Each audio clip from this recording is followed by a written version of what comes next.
proud of yourselves, please take a moment to be proud of yourselves, because we are here to do a lot of things today, to celebrate our work, to figure out how we continue to work, and then to be celebrated ourselves. So please, I hope you are ready. So I don't know if you know this or not, but we are the flagship rally of No King's Day. Simply because we show the world how you do it, y'all!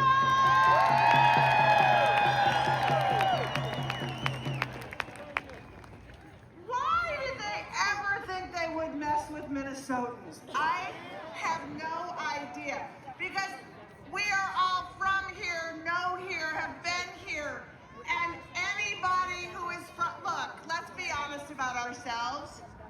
We are not the most welcoming in the best of times when people move here, right? You've had people move here because they got a job at Best Buy, and it's like, it's gonna take you about 15 years to actually tell them your middle name. You really wanna trust them. So when thugs show up, wearing Carhartt, doing bad, we are like, oh hell no, goodbye.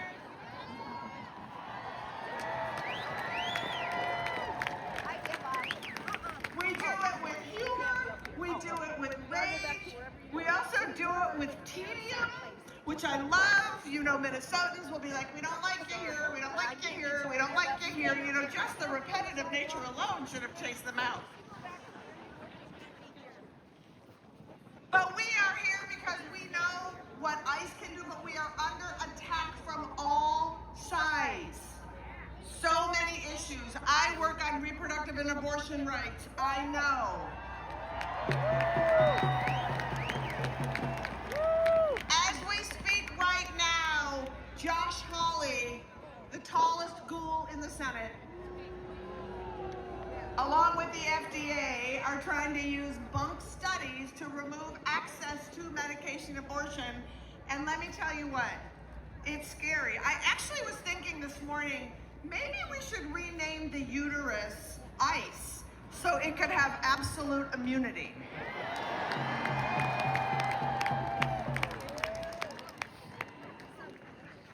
But I'm so proud of you. You chased out of this state pure evil. You chased them out. You chased out the fun-sized fascist Greg Bovino. You chased out that evil Kristi Noem. Kristi Noem is so evil, I'm starting to think that her dog took his own life. Just couldn't take it. Is this my future? I need to get out. I'm taking the goat with me. All right, I am here simply to introduce some of the finest people I know. People who have worked hard, people who have worked hard organizing here, musicians who are using their art to really fight against fascism. So today's about healing, joy, regenerating to continue to fight the work, and getting marching orders as we move ahead. And so, our first marching order, get out your phones.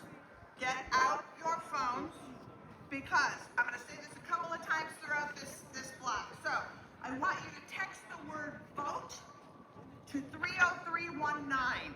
What that will do is you're going to get plugged into the Election Protection Network, which is so crucial, and they'll call on you to monitor polling places, report voter suppression, and show up when it matters most, because democracy doesn't defend itself, but together we will.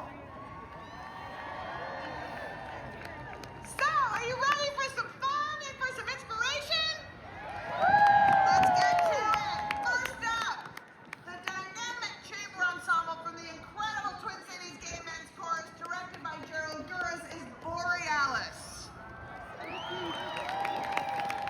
They're going to set our day with a song about struggle, resilience, and victory. The story of Minnesota, not over the last few months, but over the last year, and the story of who we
with a song that has a message that is as old as time and is more important than ever. And quite frankly, the lyrics should be tattooed on our foreheads. Please welcome Kashamana and Thomasina Petrus.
Tell me why you want me naked,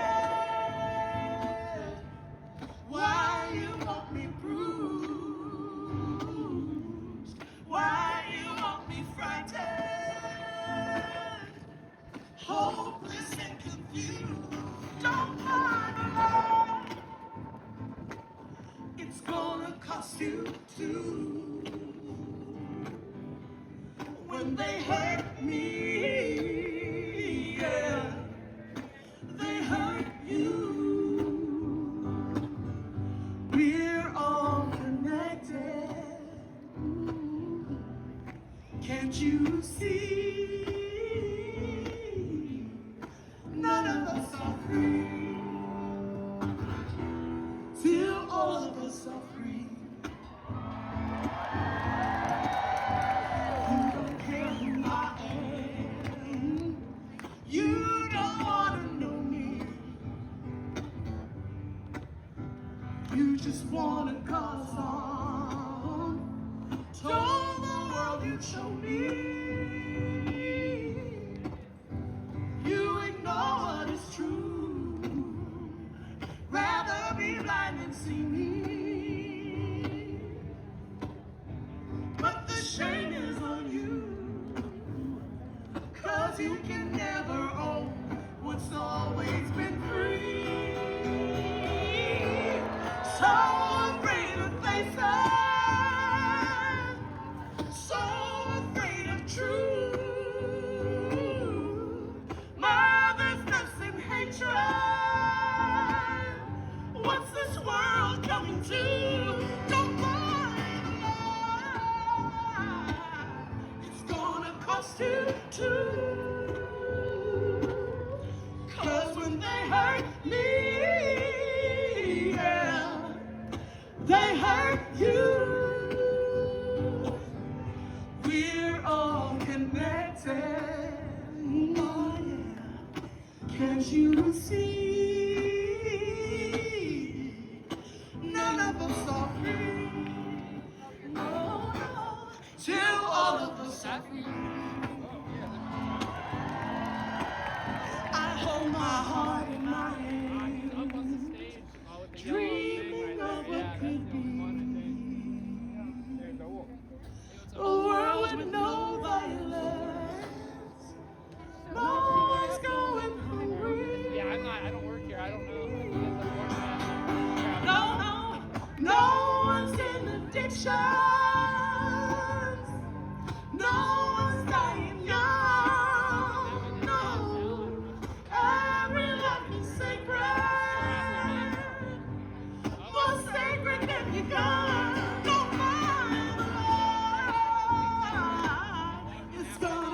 to do.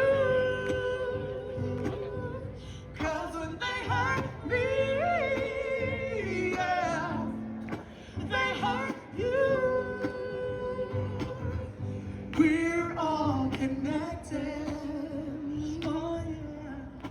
Can't you see? None of us are free. No, no, till all of us are free. None of us are free. No, till all of us are free. Now you say it with us. None of us are free. Oh, till all of us are free. One more time, yeah. None of us are free. Till all of us are free.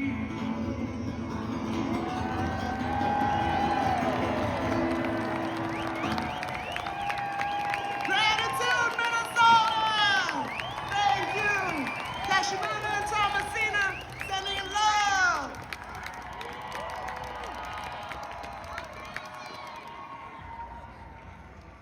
Keep it going! We just have to extend that just a little bit more for Kashmina and Thomasina. Let's have it!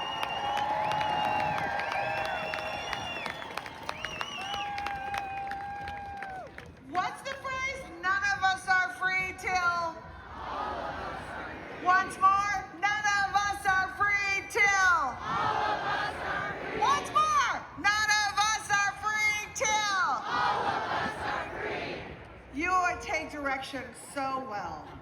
I love it. Now, again, just a reminder, I'm going to keep saying this throughout the course of the thing. If you did not hear me the first time, pull out your phones. I need you to text the word vote to 30319 because every single person here today needs to be participating to make sure that our elections are not suppressed, people get to vote, and that in November, everybody who's voting is going to be able to make the change that we desperately want to see. You with me? Okay, you have several chances, and I'm going to say it at the end also, so I'm really counting on them getting flooded with texts. I'm depending on you. I trust you. Are you people my friends? Okay, I love that about you. All right, something that we know about our fair state is that music, and I'm gonna also say comedy, is part of the resistance in a way that only Minnesotans know how to do it. From showing up joyfully with music to, let's say, hurling back massagers at ICE. We know how to show up. And this next act is one of the many musical acts who've responded to the ICE invasion with not by just writing songs, but by pivoting their energy toward their new mutual aid project called Spring is Coming. So please welcome Secret Rivers.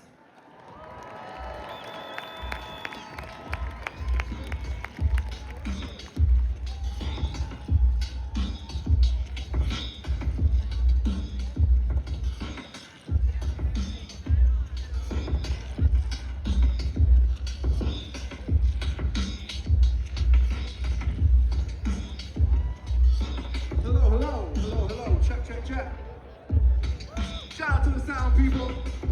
Shout out to Copal, Unidos, America, Immigrant Defense Network, Release Minnesota 8, MIRAC, all the frontline organizers.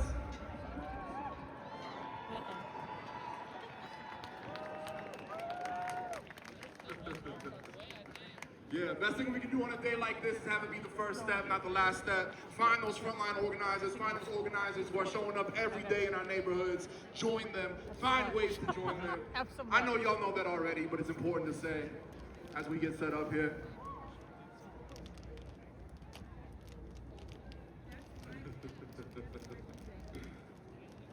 We are Secret Rivers. The album is called Spring is Coming. The song is called Worthy of the Stone.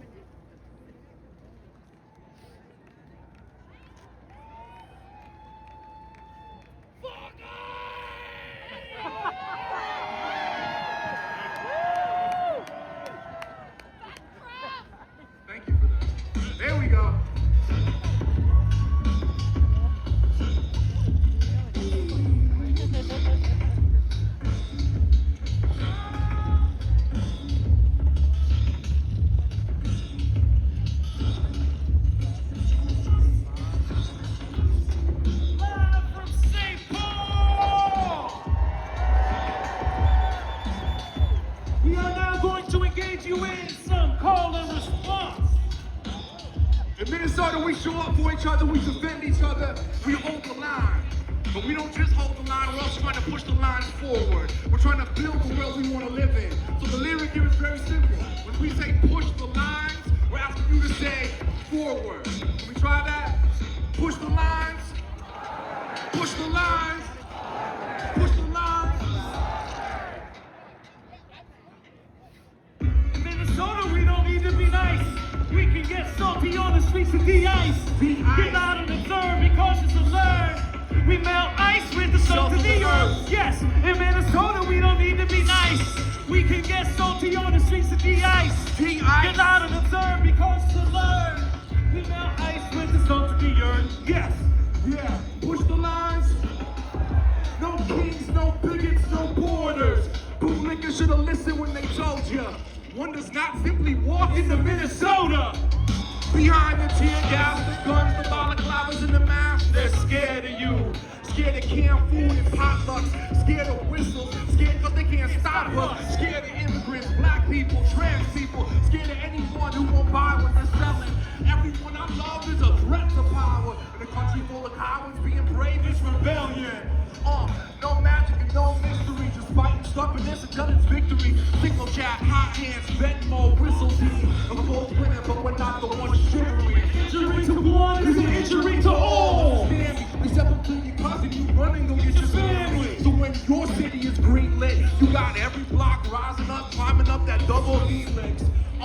Clock ain't no quitting time. The only border we respect is the picket line. Red strike, general strike, wildcat, strike a match. Power to the people every single time. Push the lines forward. They can never control. Push the lines forward. What they don't understand. Push the lines forward. Slipping through their fingers like sin. Push the lines forward. And I don't believe in much. Push the lines forward. But I believe in us. Push the lines forward. In the sunless space, never ready, but we're ready. We're worthy of the stone. Let's light more heavy Get your head right. Push the lines forward. Get your heart right. Push the lines forward. Look what we create. This is another waveline. Push the lines. Get your head right. Push the lines. Get your heart right. Push the lines. Look what we create. This is another waveline. See more perspective. Rebellions are built on hope, cause action follows, draws on and inspires our tomorrows. I am the Kyber superconductor, laser focus through your conductors. No band leader, just rock with the orchestra, or else we go. Hasta la próxima, phantom medicine, with any mention in everywhere at once, because we are the best they're in. New definition of la raza cósmica, span the firmament to shine, blow on y'all. Save the world before we need to save the galaxies. Odds are half full, half let's see. Authority is brittle. We got the tools. We are the fuel. We planted the seeds, tended the trees. Drawn toward a sunrise we may yet see. There is only one way out, stone and sky. You're coming home to yourself, so run wild. There is only one way out, the deadlift us. You're coming home to yourself. Get Welcome. your head Make some right. noise, St. Paul. Get your Minnesota. head right. Everywhere, everywhere. Look what we create. Try this one more This time. is another waveline. Push the lines. Get your head right. Push the lines. Get your heart right. Push the lines. Look what we create. This is another waveline. All right, last one, last one, last one. Push the lines. Push the lines. Push the lines. Push the lines. Spring is coming.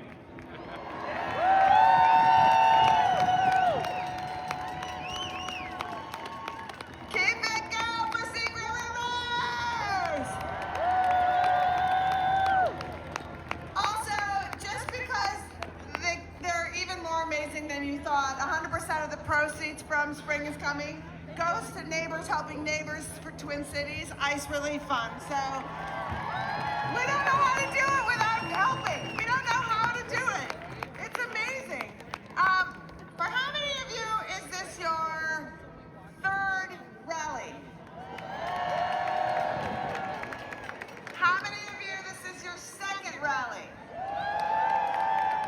How many of you this is your first rally? Incredible. From my I'm staring and there are people, it seems to be almost all the way back to the cathedral.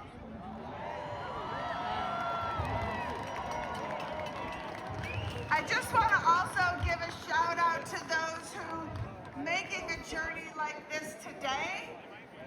They have different abilities and this is hard, so the folks in the ADA section, a double thank you to you for coming out and understanding that your voices are as important as those who have the abilities to march. Let's give folks a round of applause for that.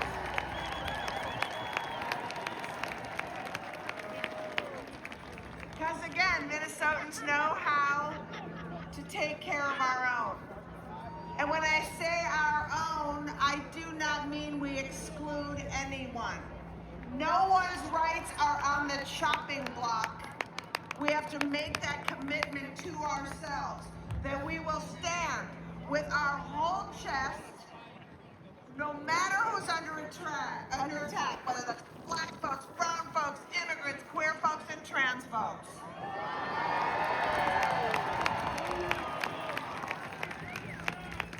And our next performer is somebody who's been an activist in all those spaces, but especially for the transgender community since the go-go 80s. The go-go 80s. I was one of our first out trans performers in the country, and also somebody who I'm sort of starstruck. Hopefully I get to meet you after because I love your work. She's a glam punk rock musician who has paved the way for so many with her amazing courage and her incredible voice. And as the trans community is now facing unprecedented attacks, she knows that if we can change the world, the only way we can do it is if we all do it together. So please welcome the incredible Venus DeMars.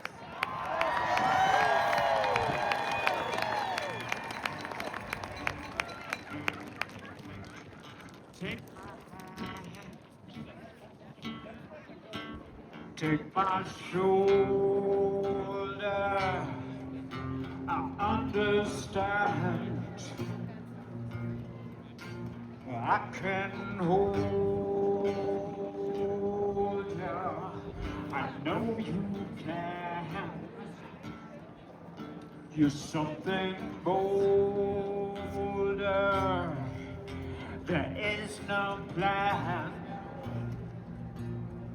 And it's getting colder.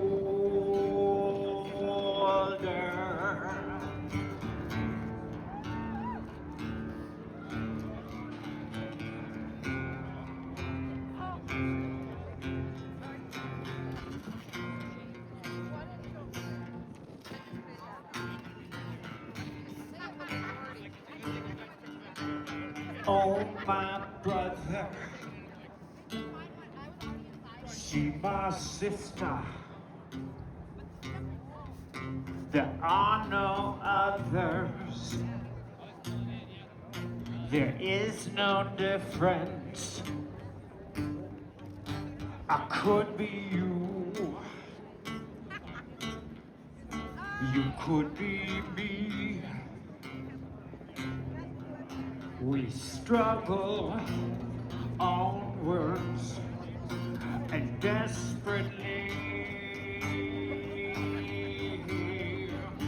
So much fear, there's too much hardness, there's too much fear. It's never farthest.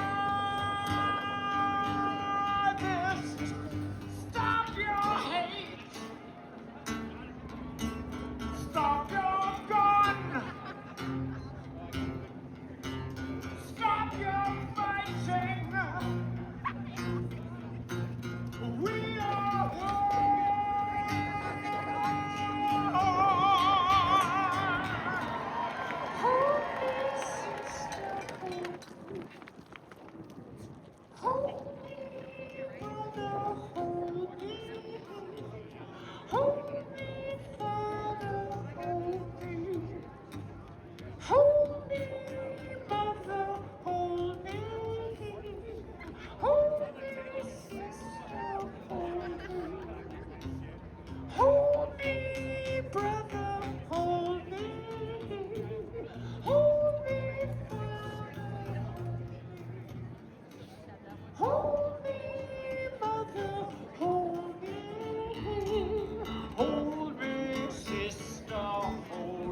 me, Father, hold me. Hold me, Mother, hold me. Hold me, sister, hold me. Hold me, brother, hold me. Hold me, Father, hold me. Hold me, Mother. Carry me. I'll carry you. We could be stronger. We could be true. Make me wise. Make me breathe. Make me feel you. Make me grieve. Thank you. Be strong, everybody.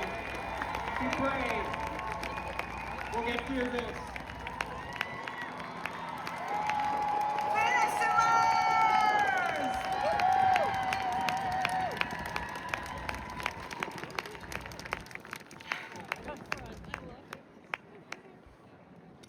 So, apparently everybody wanted to be here today on planet Earth and couldn't be. So, one such human decided to record a love letter to our fair state.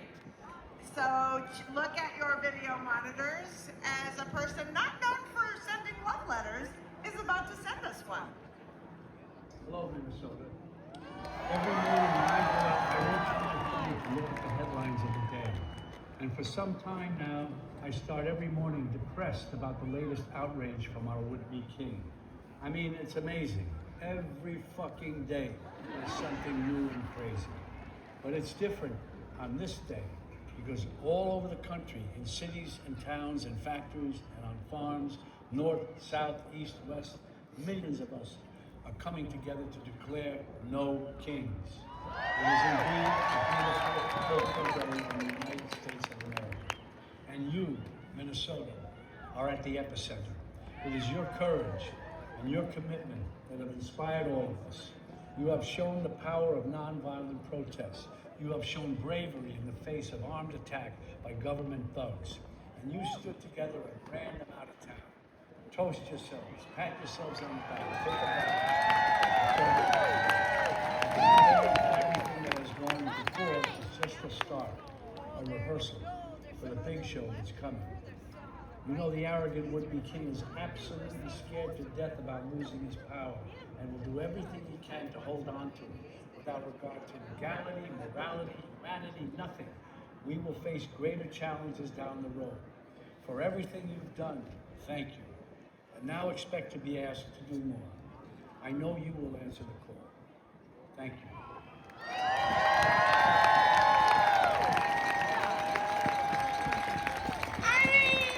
Bobby D.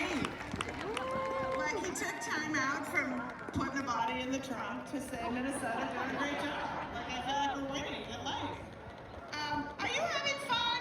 Are you fired up? Say yeah! Are you ready to continue the work? Say hell yeah! Are you ready to get new marching orders and run with them? Say hell to the yeah! Hell to the yeah! Very good. Okay, you know what I'm going to say now? Every time I give you a little that, pull out your phones. People, I need to know. I need to get a text from Wintana that said she was flooded with people texting. So I need you to text the word vote to 30319 so that we can be literally monitoring and ensuring that we have fair elections. Because if everybody gets to vote, we can turn this shit back around. There, I swore. It's my one swear.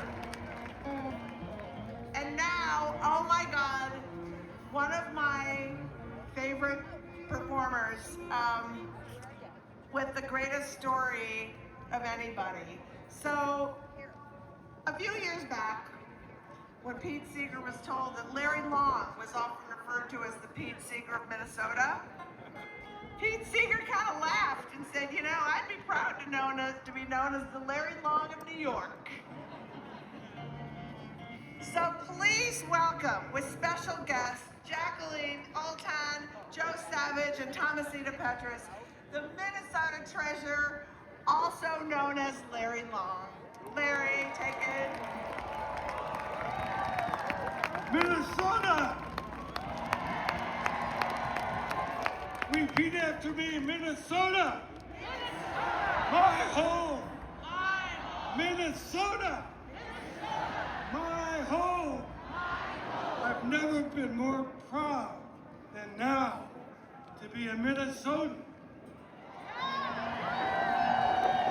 In our Longfellow community on the south side of Minneapolis, our neighbors throughout the surge have been bringing food to families that are sheltered, driving children to school, getting them home safely, and protecting them with whistles and observances.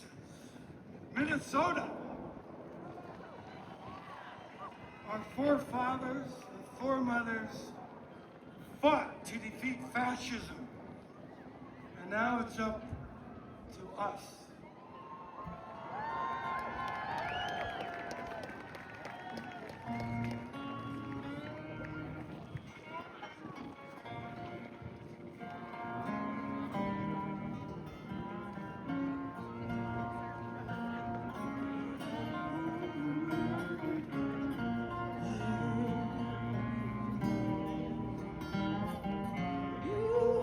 Beneath your coat in too long time, there's a burning cross you can't hide. Instead of bridges, you build walls, all for you and none for all.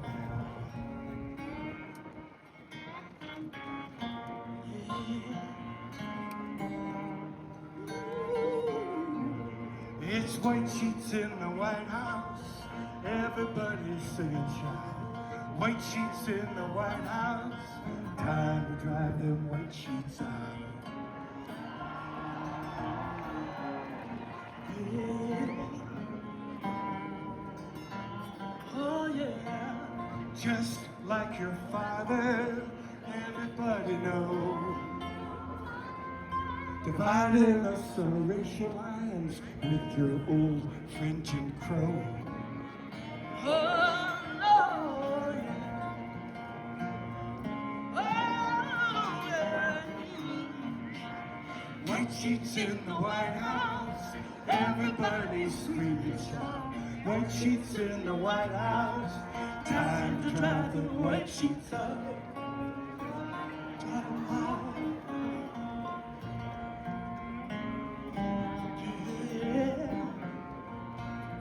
If you lie long enough and big enough, it's true.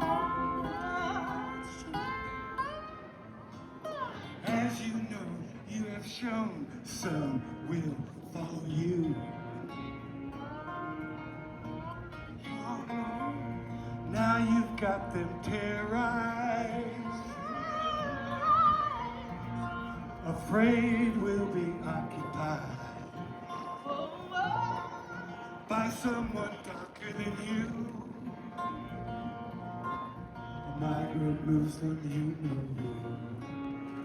Help me out here, here we go. Yeah.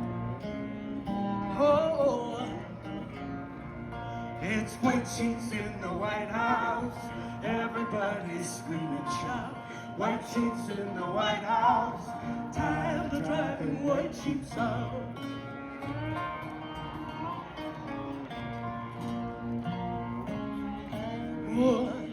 Drive them out. Tell me where were your soldiers? Down in Charlottesville. When those neo-Nazis marched and that brave woman got killed. Oh no, no, no.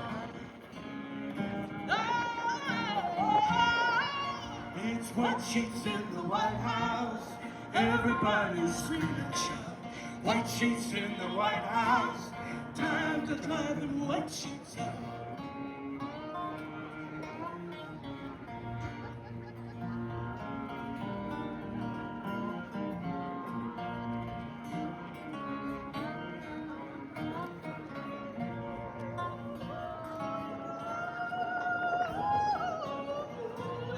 Emotions are rising.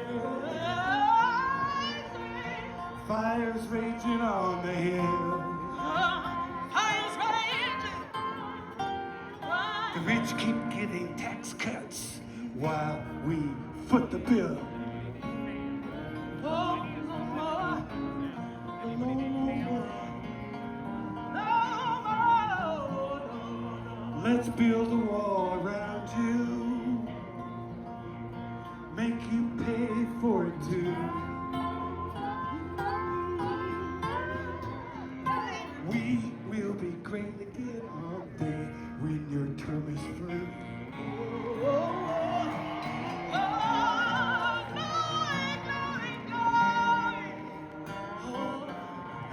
It's white sheets in the White House.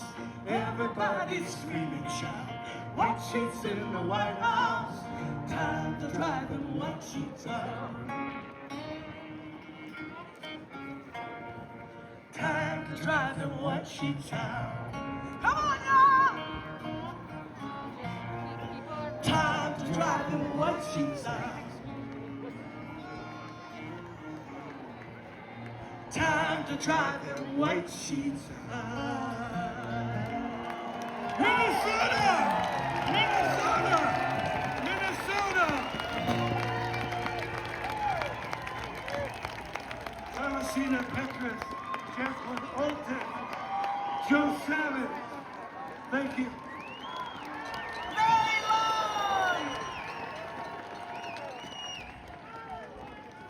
So,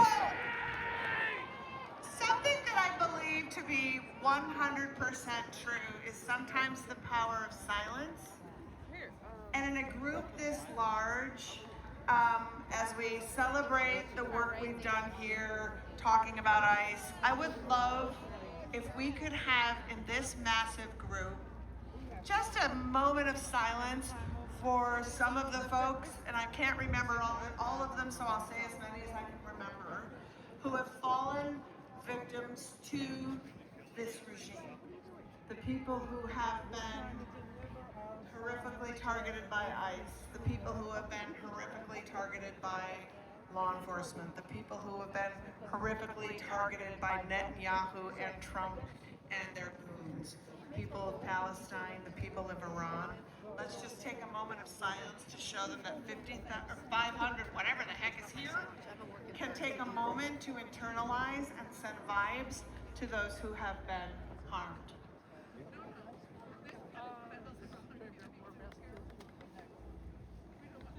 And that is why Minnesota is great. Thank you for taking that time, and thank you for recognizing those that will fight for you.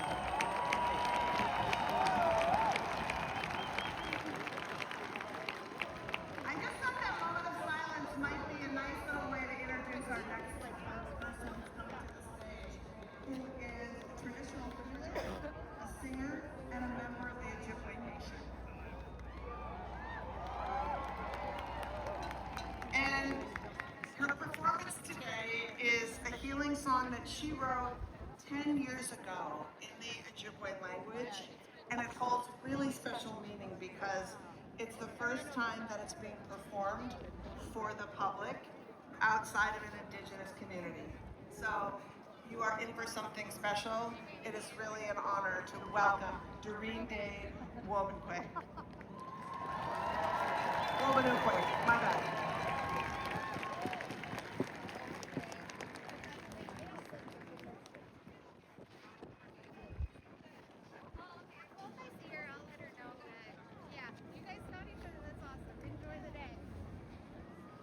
Doreen's up coming up shortly, so until that happens, how we all doing?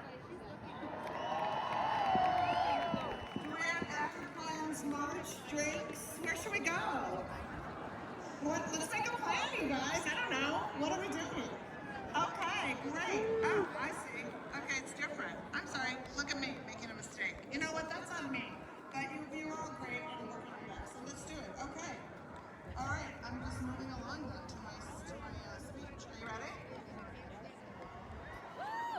Change of plans. The cast of Hamilton. No, I'm kidding. Oh, I'm reading this all wrong. So often, we have so many tireless legal advocates defending us as we fight for our civil and constitutional rights. And there is no organization that fights more tirelessly than the ACLU and the ACLU of Minnesota.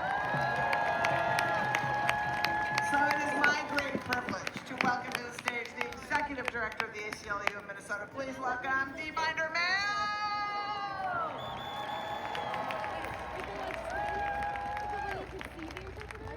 How many of them are in?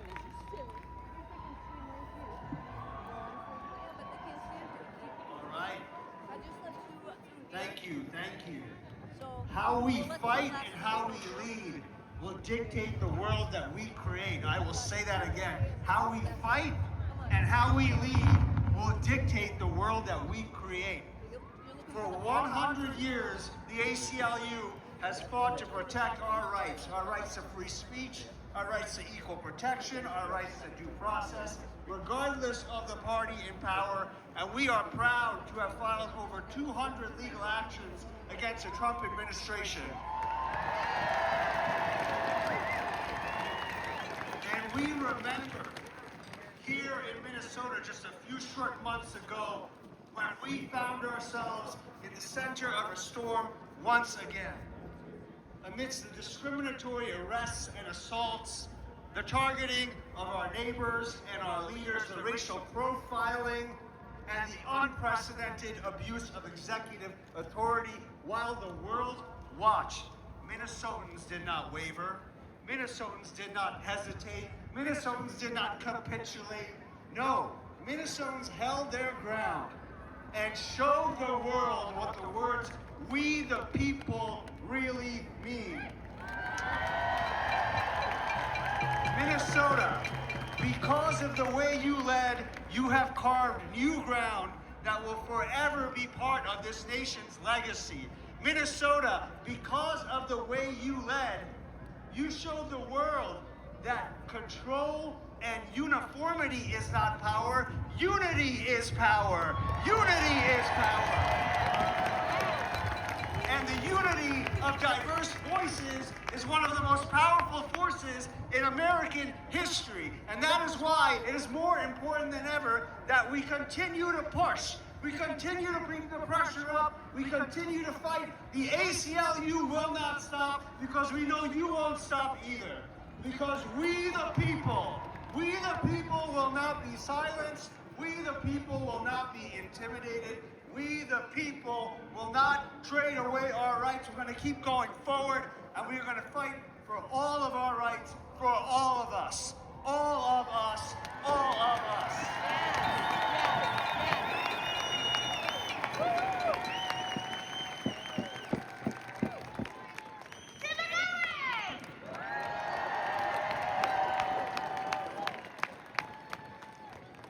Okay, back on track.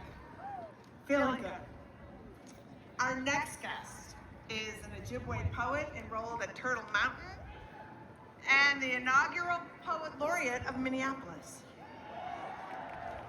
As curator, editor, and teacher, she edited New Poets of Native Nations and co-edited the 2025 publication Boundless: Abundance in Native American Art and Literature.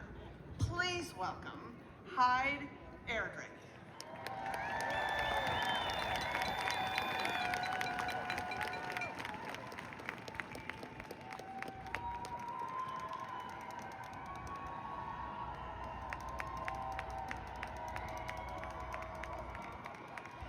Bonjour, Danawe Maganadog. Bonjour, Nisha Nishnabedog. I am not Wabanakwe Dorinde, but I am a proud Anishinaabe, and I am going to read to you from my current project, a crowdsourced poem on justice. The Twin Cities are home to the best poets in the English language, the Dakota language, the Anishinaabe language, the Somali language, and more. In the past months, poets here have spoken truth to power, and like so many of us, poets pack boxes of groceries, give rides, cover rent, maybe a few of us threw dildos at the Whipple building. Poets have protected and observed and shared their words to raise funds. One poet stood up and was struck down. Hold steady. The words of poets are marching through these days. Gwendolyn Brooks' words, hand-printed on a poster. We are each other's business. We are each other's magnitude and bond. Found that day, our collective breath made a cloud in sub-zero Minneapolis on a march. Pushed to the ground and bound in plastic handcuffs by the soldiers of the state. Lakota poet and activist John Trudell's words march from 1981 through me to you. Little did they understand, he said, squatting down on the ground, they placed me with my power. The words of poets are marching with us in these days, and the crushing beat of a poet silenced too. When a young person asks me, what do we do? I tell them, hold steady. Steady, my beloveds. Touch the ground you come from or came to. Ground our power in Earth's love of us. Let her rock us while we hold steady. When we must move, then we must march. March steady until it's just us. This has been a Poetry Service announcement.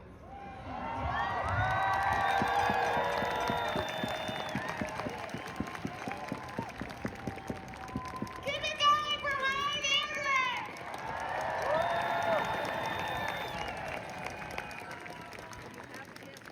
You know, one thing that doesn't get mentioned enough when we talk about Minnesota and our resilience and what we do is the fact that not only do we think of everything, the second we hear that there's something in a place that needs to get filled or a space that needs help, we don't say, that's not the thing I want to do. We just show up in the right clothes and we do it. And I just want, since there's cameras here and the nation is watching the stream, I want people to know that if you want to act like Minnesota, or you think, Minnesota's a model, what can I do? Well, you can check your ego about what you want to do and listen to the leadership, and when they tell you what they need done, you do that. And you pay enough attention to the amazing organizers who've been on the ground, who actually have the information, who've already done the work, instead of starting your own. Oftentimes you're like, who's doing it? It's like someone. You just need to learn who, and then you need to be the pack mule in the fight that they have been doing and organizing, because let me tell you what we need is pack mules, because there's brilliant minds and brilliant leaders in this community who oftentimes are putting up the folding chairs when they should be literally strategizing, because that's their strong suit. So be the folding chairs people, be the I'll bring donuts people for the brilliant minds who are actually making this train run.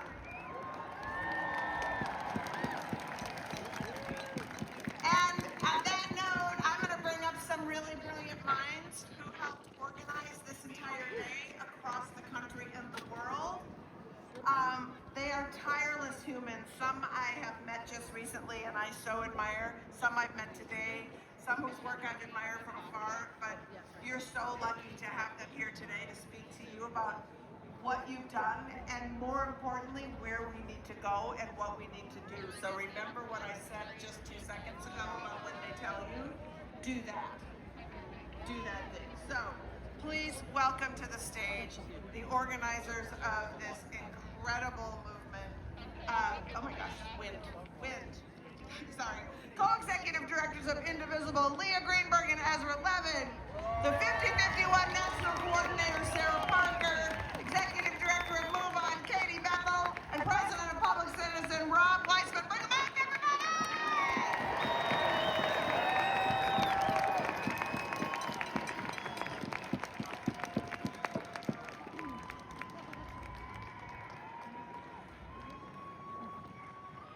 Put that up a little bit. My name is Sarah Parker, and I am the Executive Director of Voices of Florida Fund and a National Coordinator of 5051. I am honored to be here among heroes, and I mean you, the locals standing in front of me today. I want to use this moment to honor you, every single one of you who took part in the resistance in any small way. You are the heroes in this story. You turn the cameras back on them, and you put your life on the line. Across the country, people are building power. People are building community. And every time this administration swings, we will grow stronger. Every time our neighbors are kidnapped by masked men, we will grow bigger. And every time they think we are losing hope, we will become more determined. We are the linchpin in our democracy.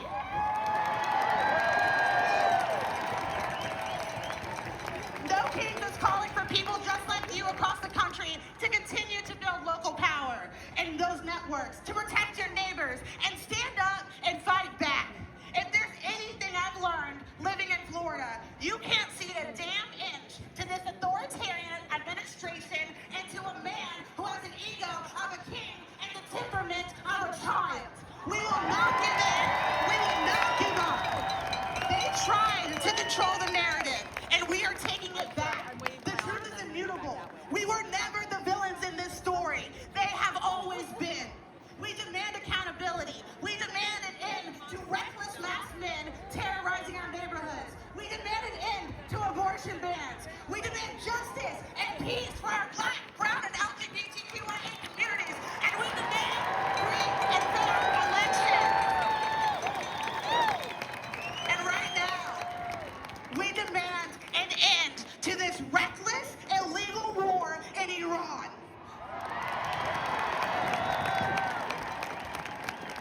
There is a quote I want to leave you with.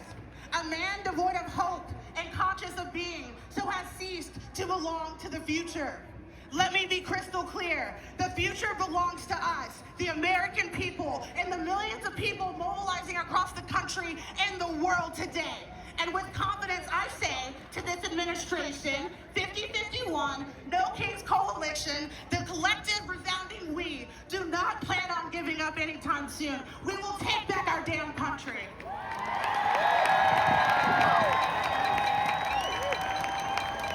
Hello, Minneapolis! I'm Katie Bethel, and I'm here with MoveOn.org. We are a progressive organization here to fight with you, beside you, and we are proud to be here today. I am proud to be here because Minneapolis and the state of Minnesota, you show up. When times get hard, when your neighbors need help, you show up.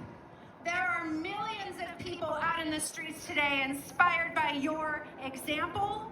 There are millions of people who need to hear from you what we do when tyrants speak up. What do? We show up. I want to hear you say it. Show up. Minnesota knows what we need to do, and we need to tell the nation right now, because there are people who feel helpless. There are people who feel scared. There are people who feel like showing up doesn't make a difference. But you know all of this matters. You know, what do we do when they try to trample our rights? What do? We show up. When they try to steal the election, what are we gonna do? Show up. When they declare illegal wars, what do we do? Show up. Now I want to tell you about some people who are showing up right now today for this No Kings community. There are thousands of volunteers who have given tens of thousands of hours to be safety officers, marshals, who are making sure that our events today reflect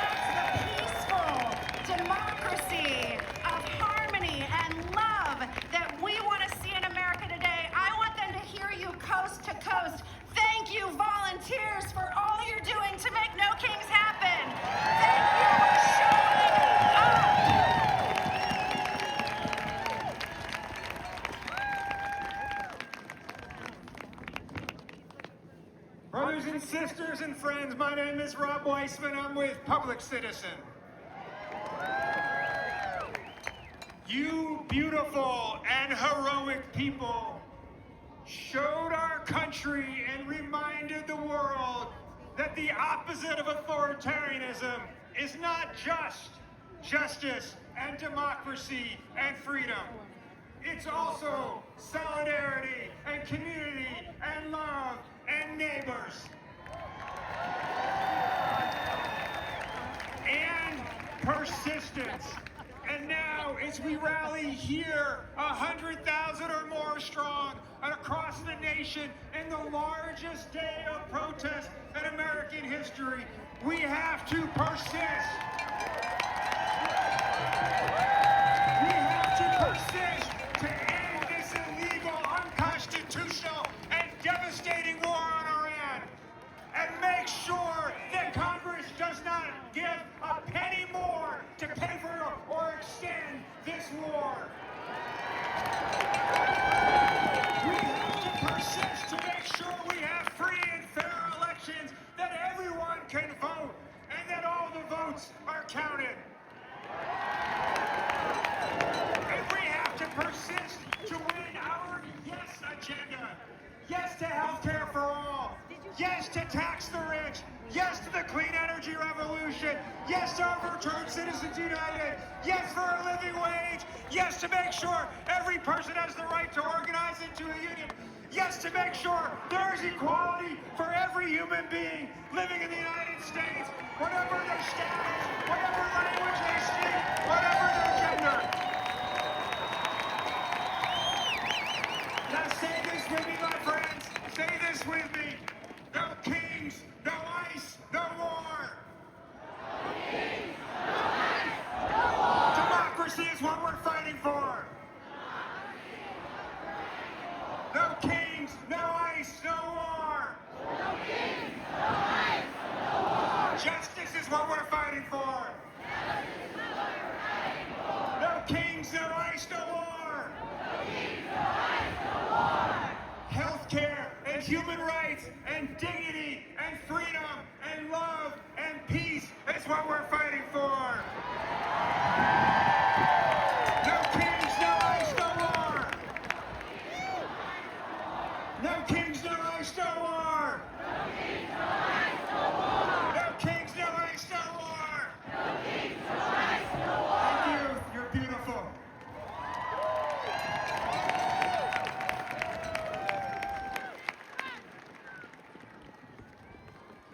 Hi, Minnesota. It is incredible to be here with you today. I'm Leah. Hey, and I'm Leah's husband, Ezra. This is our wedding anniversary. And we are proud to support a movement of thousands of local indivisible groups across the country building power on their home turf, including the incredible groups of Minnesota. Now, today is historic. We are seeing 3,300 protests across every state and congressional district in America standing up to say we have no king. But Minnesota, of all people, you know that it takes more than one day of protest to defeat fascism. It is going to take relentless, determined, creative organizing to protect our neighbors and to stand for our rights. The nation learned that from you. We learned it from every Minnesotan who stood up to protect their neighbors. We learned it from everyone who went out after the shootings, the murders of Alex Petty and Renee Good. From everyone who came out after the murder of Melissa Hortman to say that fear won't win, hate won't win. That in Minnesota you protect your neighbors and you stand up for democracy. Now, if there is anything we know about would-be dictators, it is that when they start to lose their grip, they get even more dangerous. They escalate. They invade. They attack. Donald Trump is facing down a midterm election that he knows he is going to lose because people hate this mad king business. And so what is he going to do? He's going to try to steal it.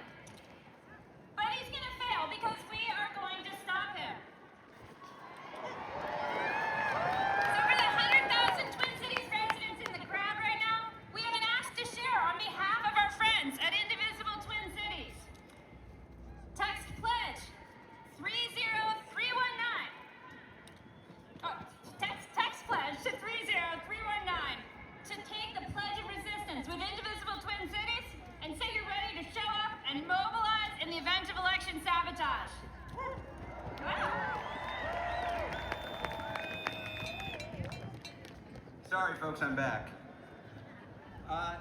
This is the largest protest in Minnesota history. Good job, everybody. Now, if you know anything about Indivisible, we have a real bias towards action. So we're going to give you some actions. Leah just gave you one action for everybody in the Twin Cities. There are millions of people watching now, and for the millions of people around the country, around the globe, we've got to work in concert with the Minnesotans.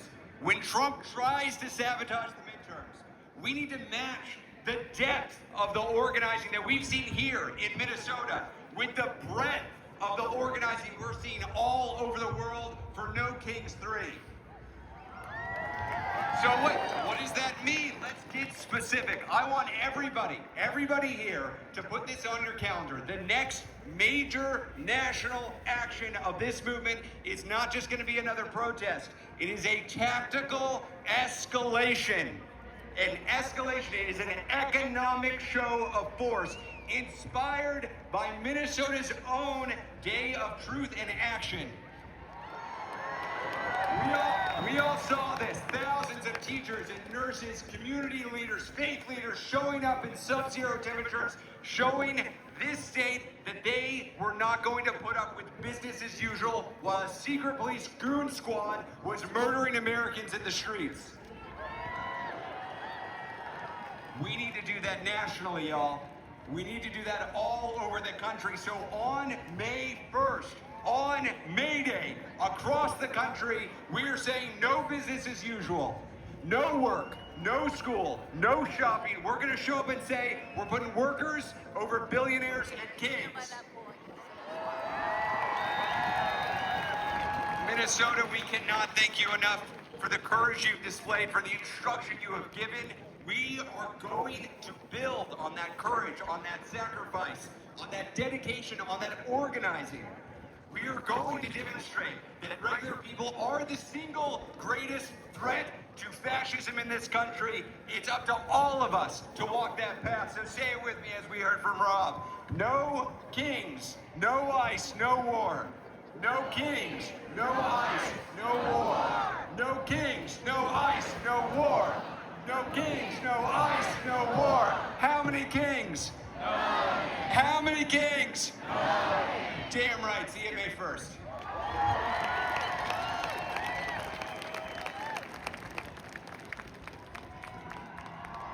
Keep it going! These folks are not messing around! All right, we're gonna do a redo. Because I was out of order, and now I'm back in order. It's hard. This is hard, y'all. You know, brain fog, old, menopause. Give me a break. Now we're gonna I'm just gonna read it again because the importance of this next speaker is really incredible. A healer, a singer, member of the Ojibwe Nation, here to perform a healing song that she wrote in the Ojibwe language 10 years ago, and it is so special because this is the first time the song will be performed outside of the Indigenous community. So please, let's start now. Welcome to the stage, Doreen Day Wamanukwe.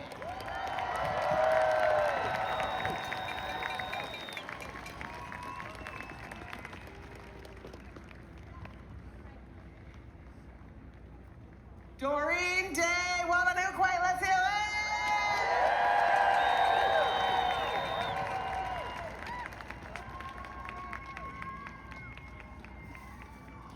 Bonjour, Indinawe ma gani dog.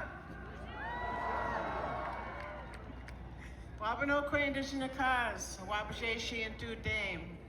Aberdeen Aikwa Kape Medeo. Anishinaabe wa king.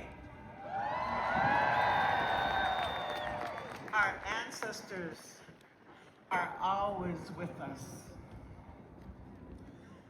This is a healing song for all of those that have suffered during this time.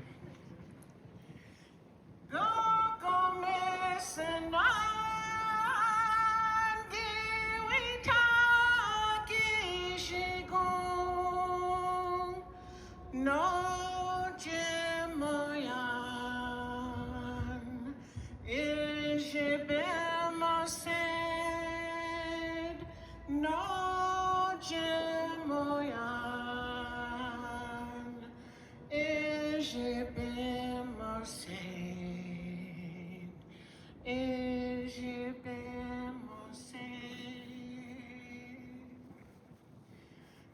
Go, go, Messiah, Giwita, Gishigon, no Jemoyan, Ishibimosid, no Jemoyan, Ishibimosid.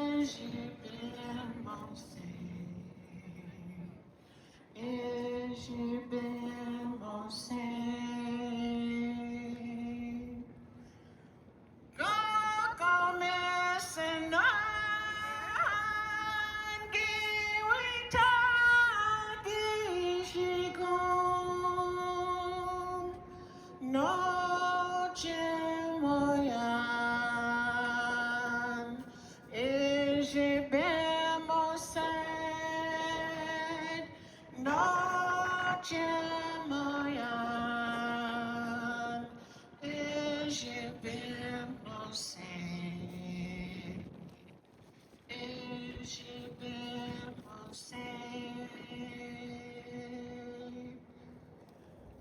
Go, go, Messiah, Giwita, Gishigon, no Jemoyan, Ishibimosid, no Jemoyan, Ishibimosid,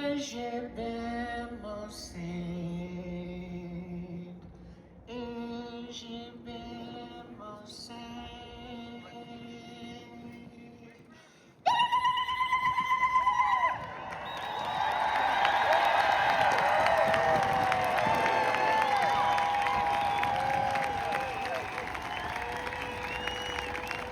Doreen, woman in play!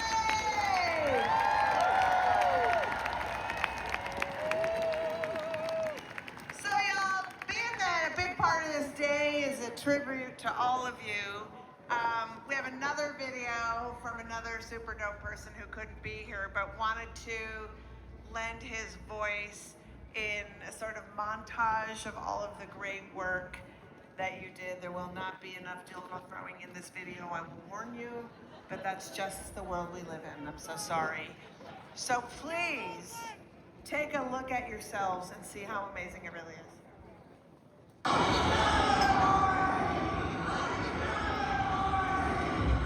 I'm here to tell you a story about Minnesotans. A story about Renee Nicole Good, a mom who wrote poems and had sparkles coming out of her pores. She had whistles. They had guns. A story about Alex Credit, an ICU nurse who cared for American veterans. Someone who wanted to make a difference in the world and spent his last moments protecting a woman targeted by ICE. A story about Liam Conejo Ramos and his father, Adrian Conejo Arias, a preschooler with a Spider-Man backpack and a blue bunny hat, and his father, who were only trying to get to school. A story about all the people nationwide who have died at the hands of ICE. The thousands in Minnesota and across the country who have been hiding in their homes for months, afraid of being taken by ICE. The hundreds of thousands separated from their families, trapped in detention centers, are deported and dreaming of a way back home. Heartbreaking stories meant to exhaust us into submission. But not you, Minnesota. This is a story about a revolution started in Minnesota. When your neighbors are being attacked and your communities are being targeted, you don't give up. You don't look away. You don't back down. You showed up, protested by the thousands, sub-freezing temperatures, delivering groceries to neighbors in hiding, driving friends to doctor's appointments and walking children to school. The heroism of ordinary people doing extraordinary acts of resilience, who showed the world what courage looks like. I'm not cold, I'm not afraid. Minnesota taught us to be brave.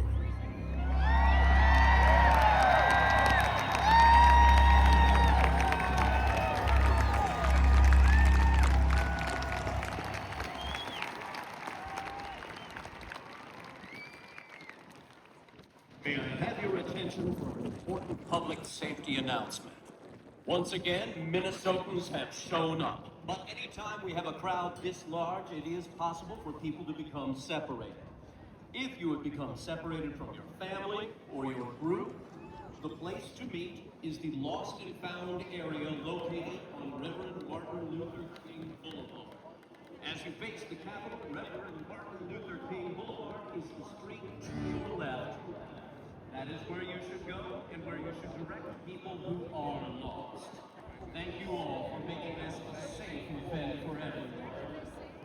And now, are you ready to continue with No Kings Free? We are proud to welcome to the stage organizer, activist, and grouping strategist, Ashley Woodard Henderson.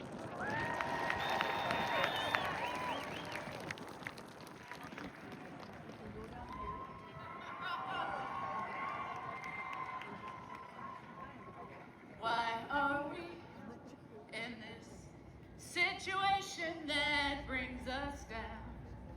Can't you see we are losing patience with oppression now?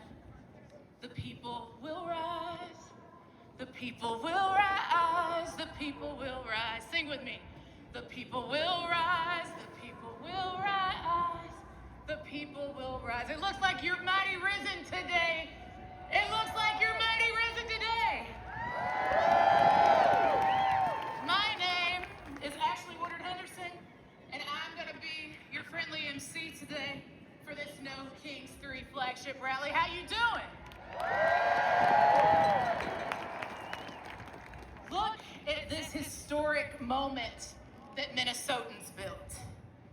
Not a moment that happened to Minnesotans, but the moment you built. You built this moment. We are standing miles from where federal agents took the lives of Renee Good and Alex Preddy. We're standing in the shadow of the Capitol where Melissa and Mark Hortman lay in state, murdered the morning of the very first No Kings, because a man with a hit list tried to stop what we're doing right now. We honor them today. And I need you to understand one more fundamental truth about where we're standing.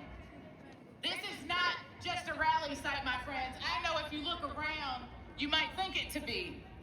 But this isn't just a rally site. This is a place where a wannabe king sent 3,000 federal agents to terrorize your neighbors. Stephen Miller drew up the blueprint. Y'all heard of that little thing, Operation Metro Surge? They thought it could break Minnesota. They didn't know Minnesota. They didn't know Minnesota. They didn't know the immigrant families and labor unions, faith leaders and soccer moms, retirees and young people would lock arms and say, not our neighbors. Not our city. Not our state. Not here. Y'all, you didn't just resist. You didn't just show up. You organized. You built phone trees and legal clinics. Y'all built sanctuary networks. You showed up in 10 below 0 degree weather. You came out when they had pepper spray and tear gas and bullets. You came back the next day and the day after that and the day after that. And guess what? The whole damn country told them to leave.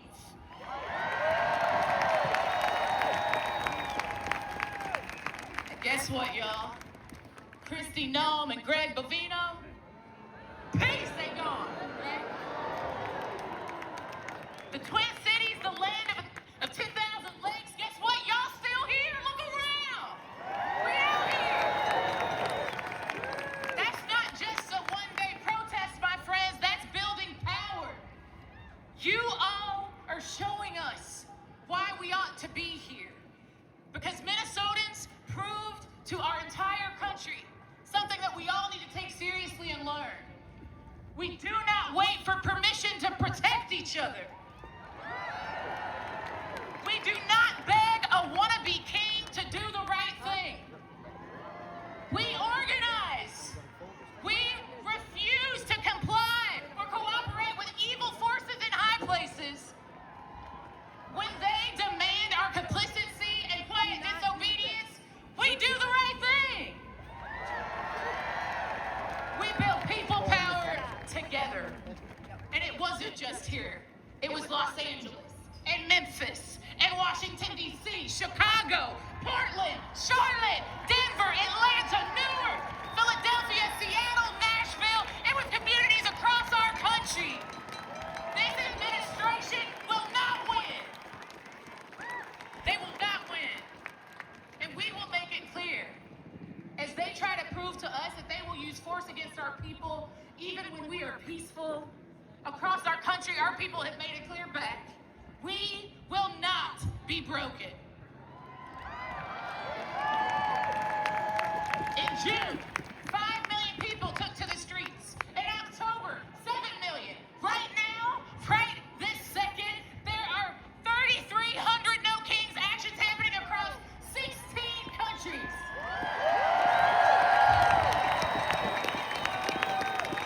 Y'all, there are No Kings protests on every continent except for Antarctica. They'll catch up. Let me say this again. Nearly every continent on Earth is with us. They're out there right now because of what you showed them, Minnesota. So today, we celebrate that.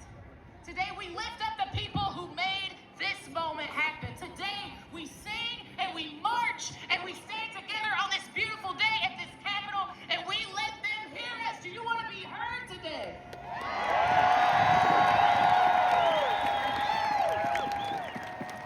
Now, y'all know me because y'all been on the mass calls. I have to keep it honest with you. And you know I'm going to keep it real with you today and tomorrow. Today is not the finish line, my friends. How many of y'all it's your first No Kings? Holler at me if it's your first No Kings. I see you. Welcome.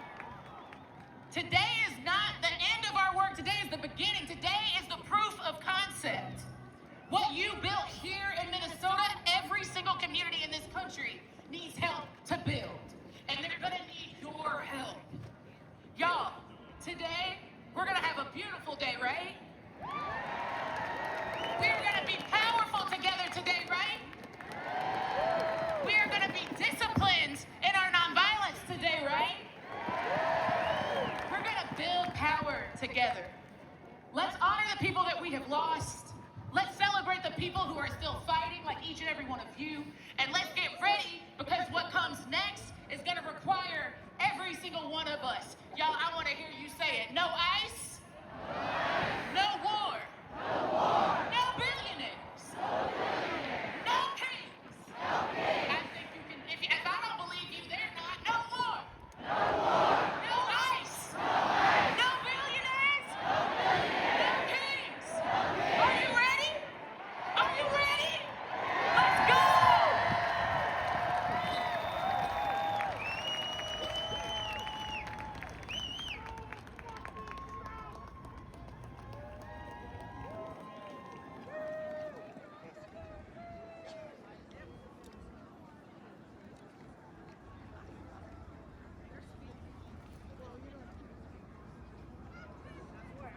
Please welcome to the stage Wen Westerman, Minister Janae Bates, Imam Makram El Amin, and Rabbi Ariel Lekich Rosenberg.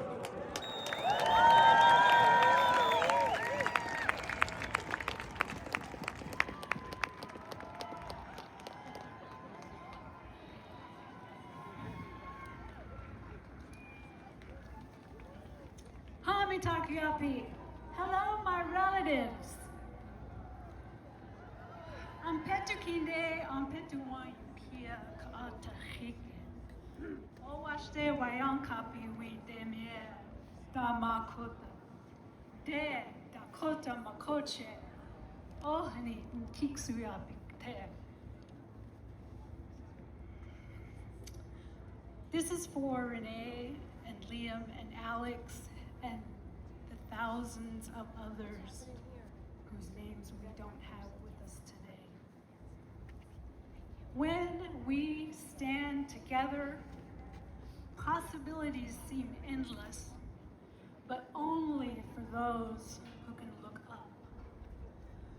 How do we reconcile azure sky above white clouds with what is obscured below?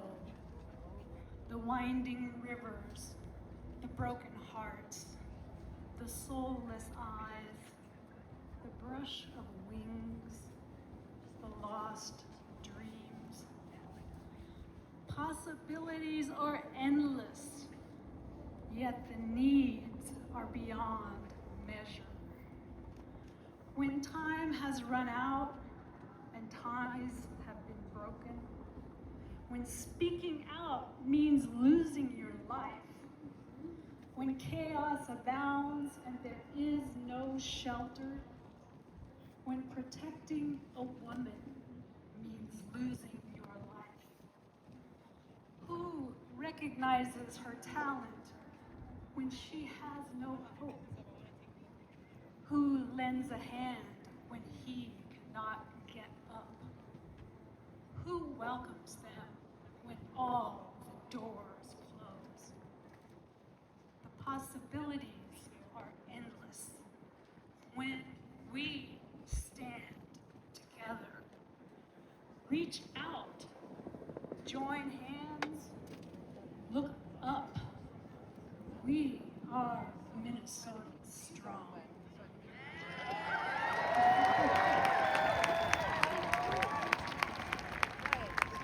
Thank you, Gwen. Hello, Minnesota. I am Minister Janae Bates Amari. I am the co-executive director of Isaiah and Faith in Minnesota in this awesome state. And can I keep it real with you all for a minute? Can I keep it real with you all for a minute? I'm going to talk very, very clearly, fully, and unapologetically as a Christian right now. Because there are a bunch of Christians in this country who are professing to be of Christ, who are using something called white Christian nationalism. And right now we are in the Lenten season. We are getting ready to celebrate tomorrow, Palm Sunday. And on Palm Sunday, there were two processions that happened.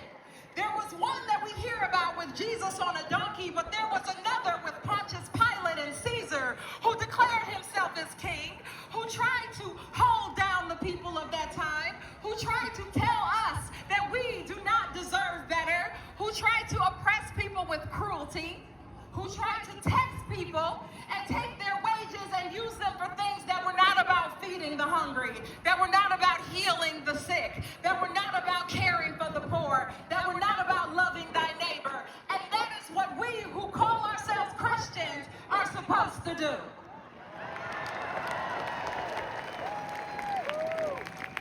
And so as thousands of Christians are prepared to come right back here tomorrow at 2:30, right back here at this Capitol, we are coming together to declare that Christians need to stand up right now in this time. That's right. Christians, especially in Minnesota, and Minnesotans across race and faith, have gotten to bear witness something great here. We have witnessed some horror and some terror and some harm and some abductions and some killing, but we've also witnessed what it means to love thy neighbor and to live that sermon out loud. And so my prayer for all of us Minnesotans and the invocation in this moment is that we take seriously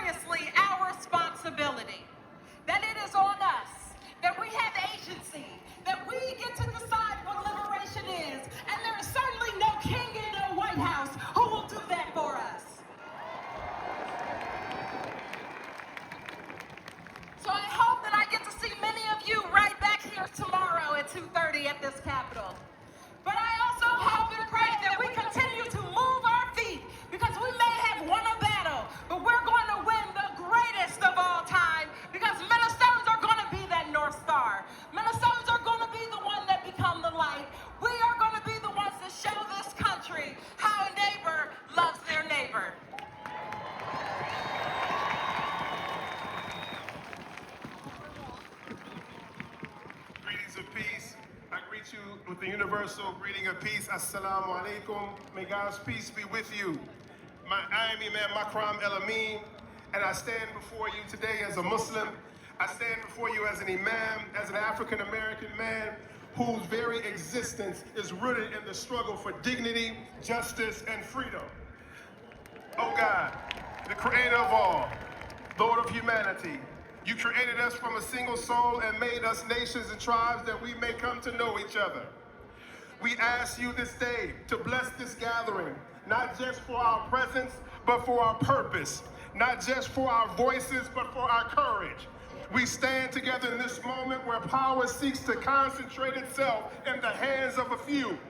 Where fear is used to divide neighbor from neighbor, where the language of domination is dressed up as order. But we know better. We have seen this before. We carry the memory of oppression in our very bones. And we also carry the legacy of resistance in our spirits. Oh God, strengthen us to speak truth to power, not with hatred, but with clarity, not with violence, but with unwavering convictions. Let us not be intimidated by the machinery of authoritarianism, nor seduced by the comfort of silence. Must all people stand together for justice even when it's inconvenient. Make us people who protect the vulnerable even when it costs us something. Make us people who refuse to bow to any king except for you. And while we stand firm, oh God, strengthen our hearts towards one another. In this interfaith gathering, remind us that our diversity is not weakness, it is our witness.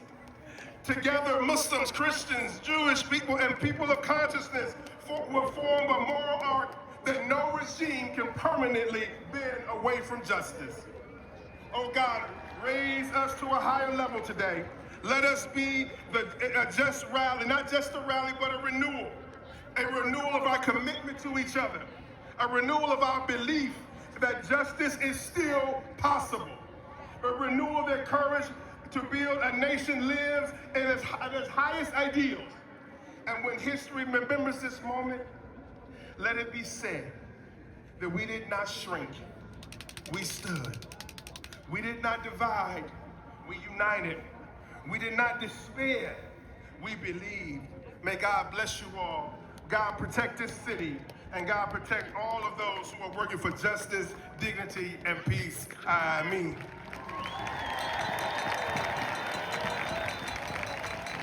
Good afternoon, Minnesota. You're beautiful. My name is Rabbi Ariel Lekach Rosenberg. I'm the rabbi of Shir Tikva in South Minneapolis. I am so honored to be here today. Will you sing with me? Will you sing with me?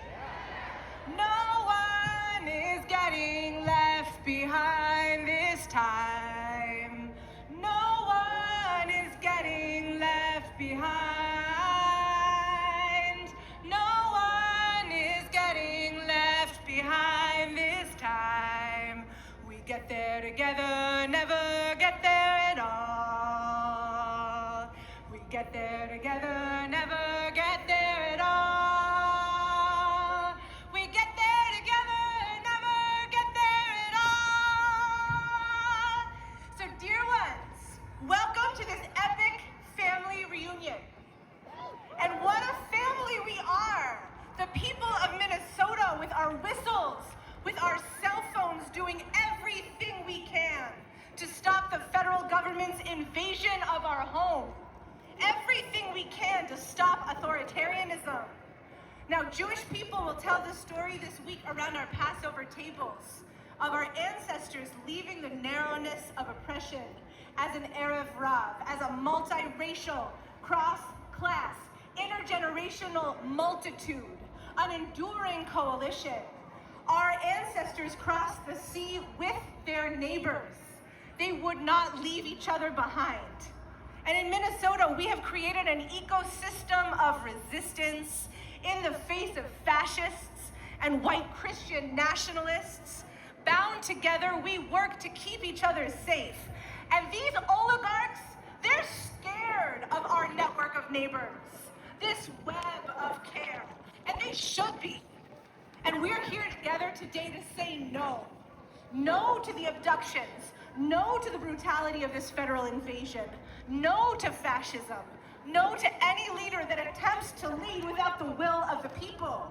But we are also saying a loud and beautiful yes to the world that we want. Yes to repairing our communities. Yes to our shared dignity. Yes to our defiant joy.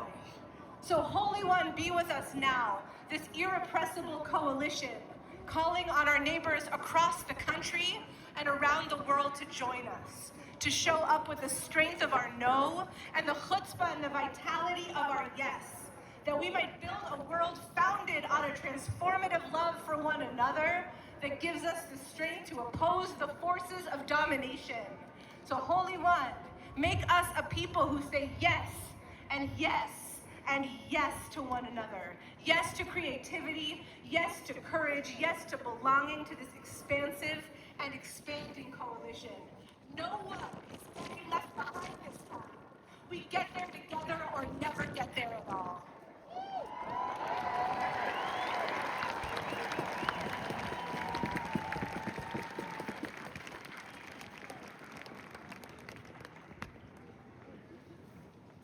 No Kings is proud to welcome to the stage the 41st Governor of the great state of Minnesota, Tim Walz, and First Lady Joan Baez.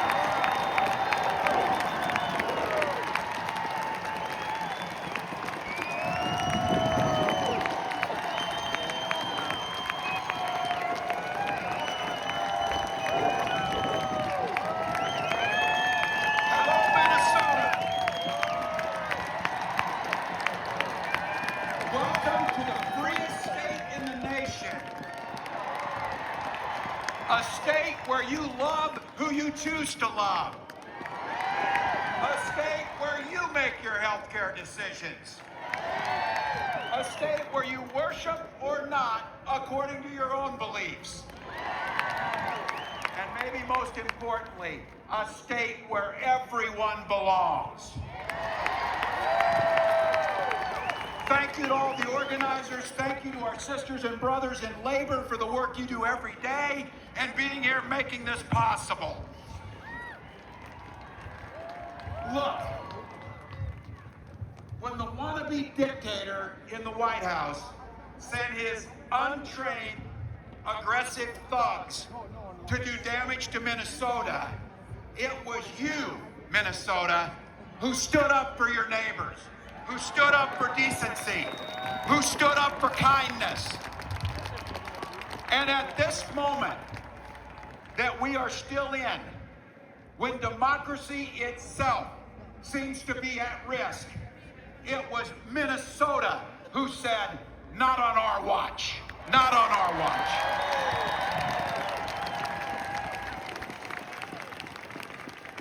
You are the heart and soul of what the nation saw that is good in this nation.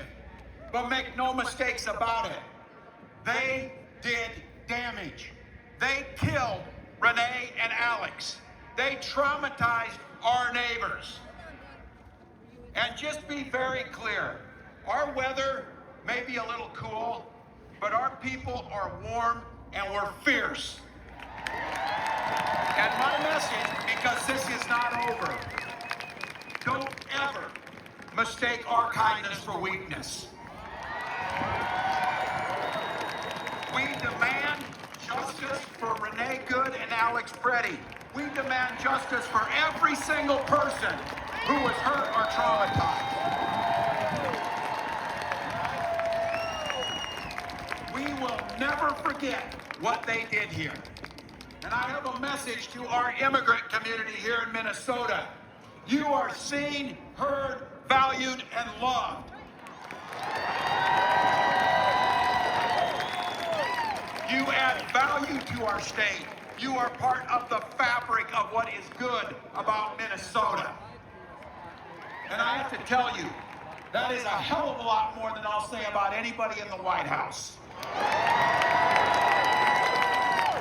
And I will add a special thank you and a special acknowledgement that we will never leave the side of our Somali Minnesotans. Here's our pledge to you. Our Somali Minnesotans, your great-grandchildren will still be here when that orange cloud is in the dustbin of history. You will be here.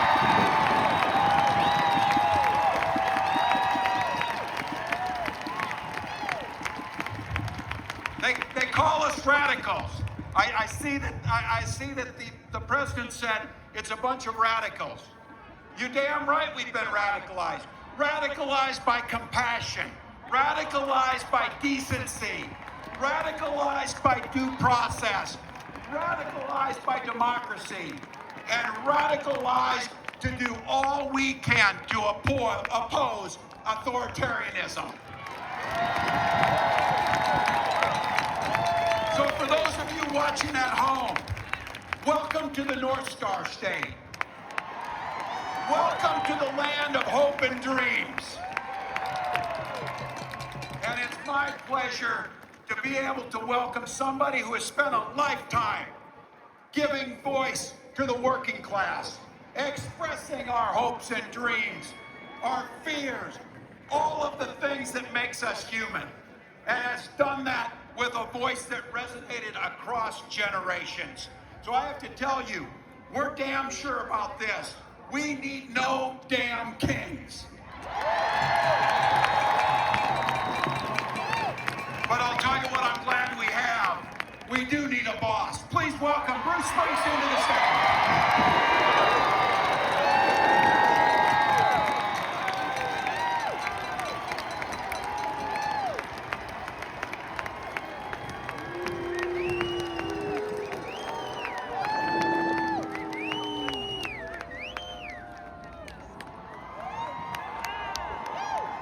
Hello, Minnesota!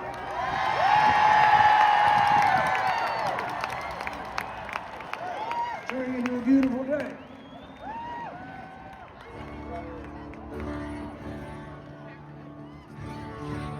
Well, this past winter, federal troops brought death and terror to the streets of Minneapolis.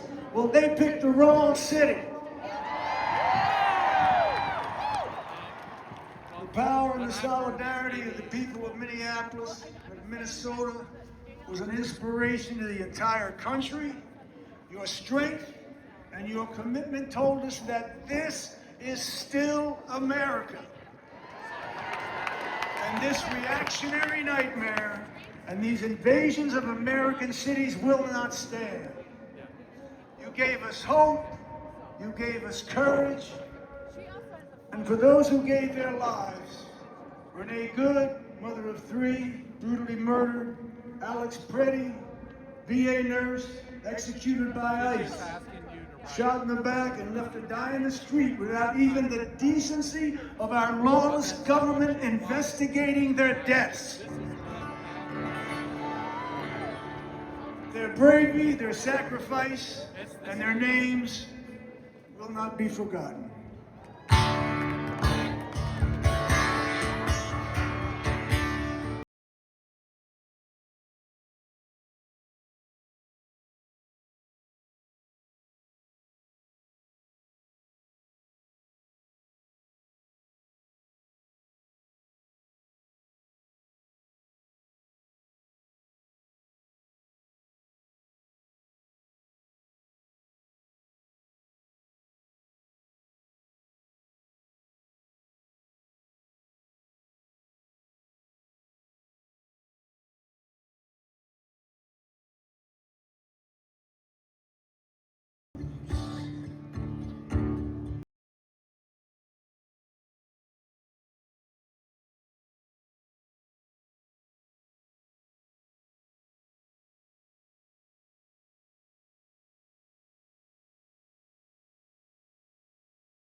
Trump's federal thugs beat up on his face and his chest. Hell, then we heard the gunshots. Now it's pretty late in the snow dead. Their claim was self-defense, sir. Just don't believe your eyes. It's our blood and bones and these whistles and foams against the mud and gnomes from their lives. Minneapolis, I hear your voice crying through the bloody mist. Remember the names of those who died on the streets of Minneapolis.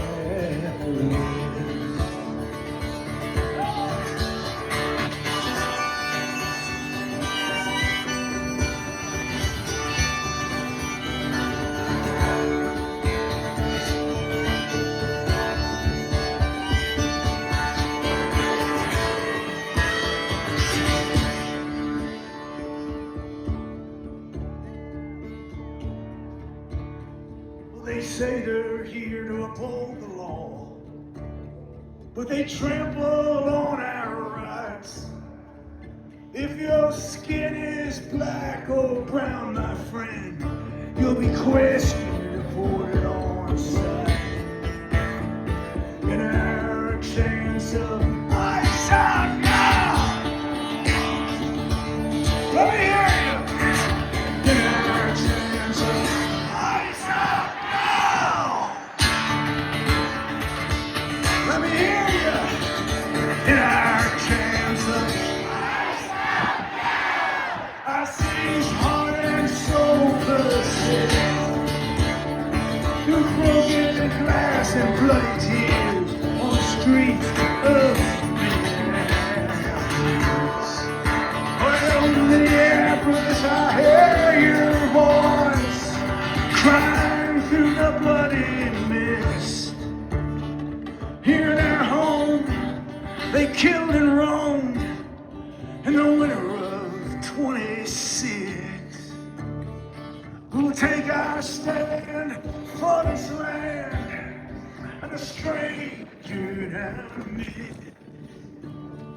We'll remember the names of those who died on the streets of Minneapolis.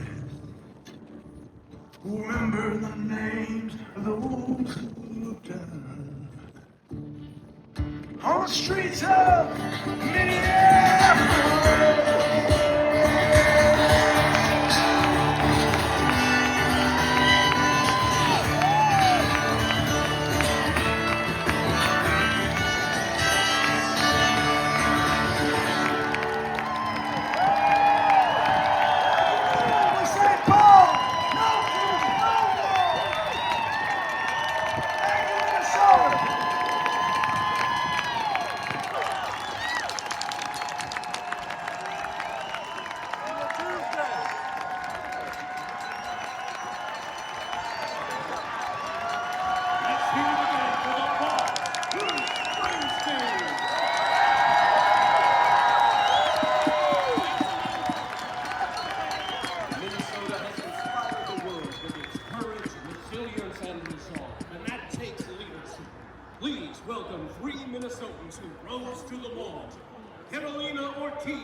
And that day is today.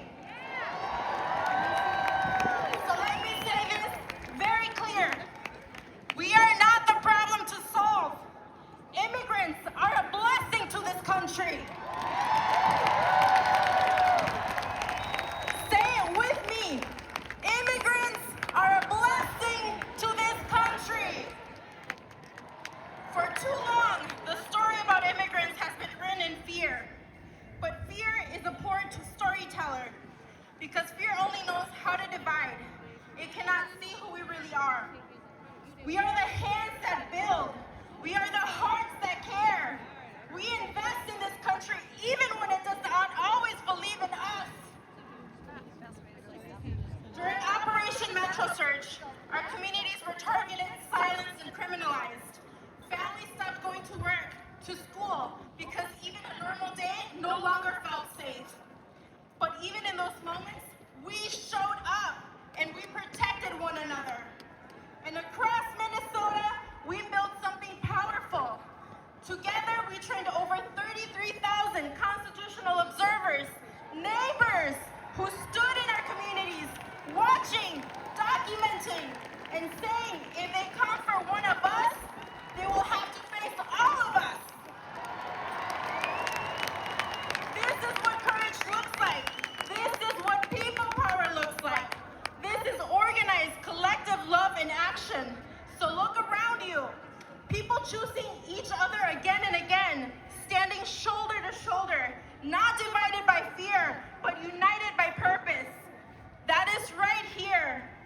This right here is what democracy looks like. So today, from St. Paul, we send a message to this country and to the world. We are essential, we are organized, and we are no longer afraid. Because this moment right here is bigger than politics. This is about dignity. Because no system built on fear will ever be stronger than a community built on love. So today, I ask you, do not leave unchanged. Leave louder, leave braver, leave ready. Because power does not belong to presidents or billionaires, and it does not belong to anyone trying to rule through fear. Power belongs to the people. Power belongs to all of us. Y ahora quiero decir algo en español a mi comunidad que está aquí presente. A cada familia que ha sentido miedo, a cada persona que ha tenido que ser fuerte incluso cuando no podíamos. Aquí nos organizamos, nos cuidamos y nos defendemos, porque somos una comunidad de dignidad, de fuerza y de amor. Y aunque intenten dividirnos, aunque intenten silenciarnos, no podrán hacerlo. So let this moment travel across the United States, across the world, and let it be clear to every single corner of this country. We are here, we belong, and we are a blessing to this country. Thank you. Gracias.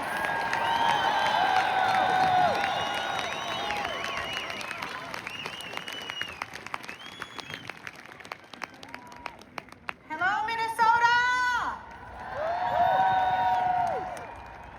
I greet you with the Muslim greeting of peace. Assalamu alaikum. May peace be upon you all. I also greet you with the Somali greeting, Galabwan accent. I want to begin by grounding us in truth. This land is home to the indigenous peoples, the original stewards, whose presence, care, and sovereignty did not begin with history books and does not end here today.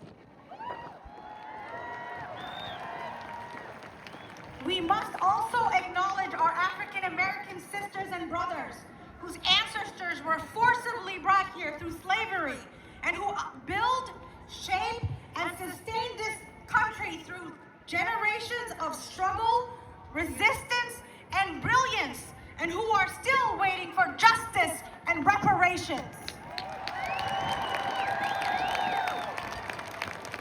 And then there's the rest of all of us.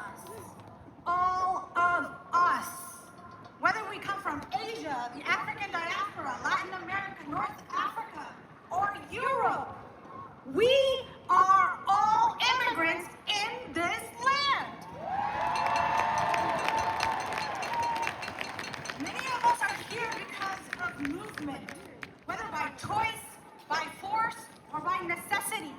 Whether our ancestors escaped monarchies, wars, persecutions, we crossed oceans and borders in search for a better life, liberty, and the pursuit of happiness. Naming this matters. It reminds us, while our stories are different, they are deeply connected through histories of displacement, resilience, and the struggle for dignity. And now I'm gonna holler a little bit at my Somali sisters and brothers. Somali people are people who have known hardship, war, displacement, famine, the uncertainty of starting over. Many of us carry stories of loss, but alongside these stories is something just as powerful: survival, strength, and the refusal to be erased. Because even when borders shift, our identity does not. As a Somali American, we carry the stories of 1,000 sunrises over the Horn of Africa. We carry the strength of our mothers, the resilience of our fathers. We come from people who have survived war, displacement, and started over and over from nothing. So understand this. If we have survived all of that, we will survive your harsh words.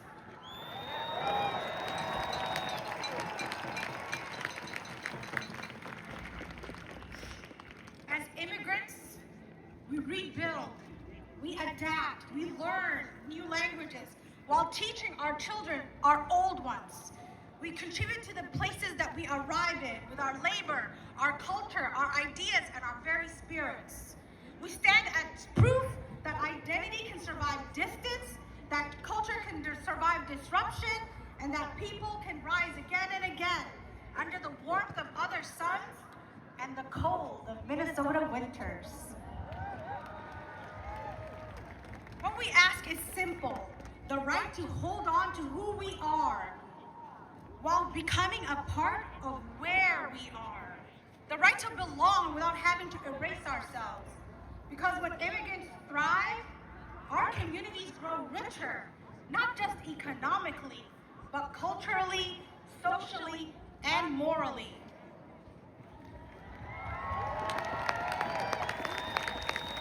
Over the last few months, Minnesotans have shown up in record numbers to protect one another. We show the nations that our differences are our special sauce. Our neighbor's dignity will not be tied to where you were born. We show the nation that it is tied to our humanity. Today, we stand at a moment in history that demands more than reflection. It demands action. Across the world and here at home, we are witnessing rising tensions and rising gas prices. We see policies that reshape who belongs and who is protected. We are seeing our authorities tested, expanded, and sometimes concentrated in ways that call for vigilance. This is not a moment for silence. It's a moment for clarity. And let us be clear: no thrones, no crowns, and no kings.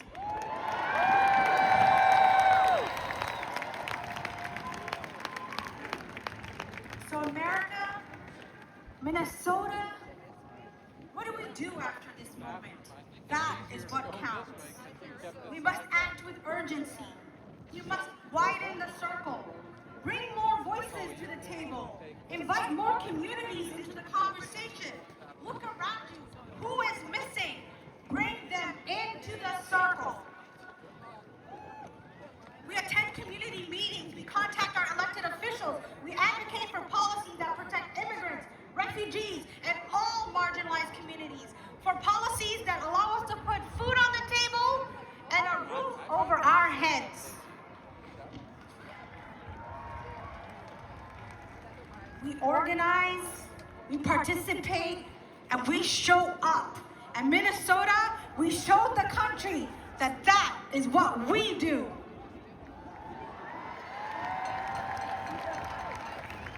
So let's continue to show up. Not just today, not in this moment of crisis, but consistently, ongoing, relentlessly, in our commitment to justice and inclusion. We roll up our sleeves and get to work towards meaningful and systemic change.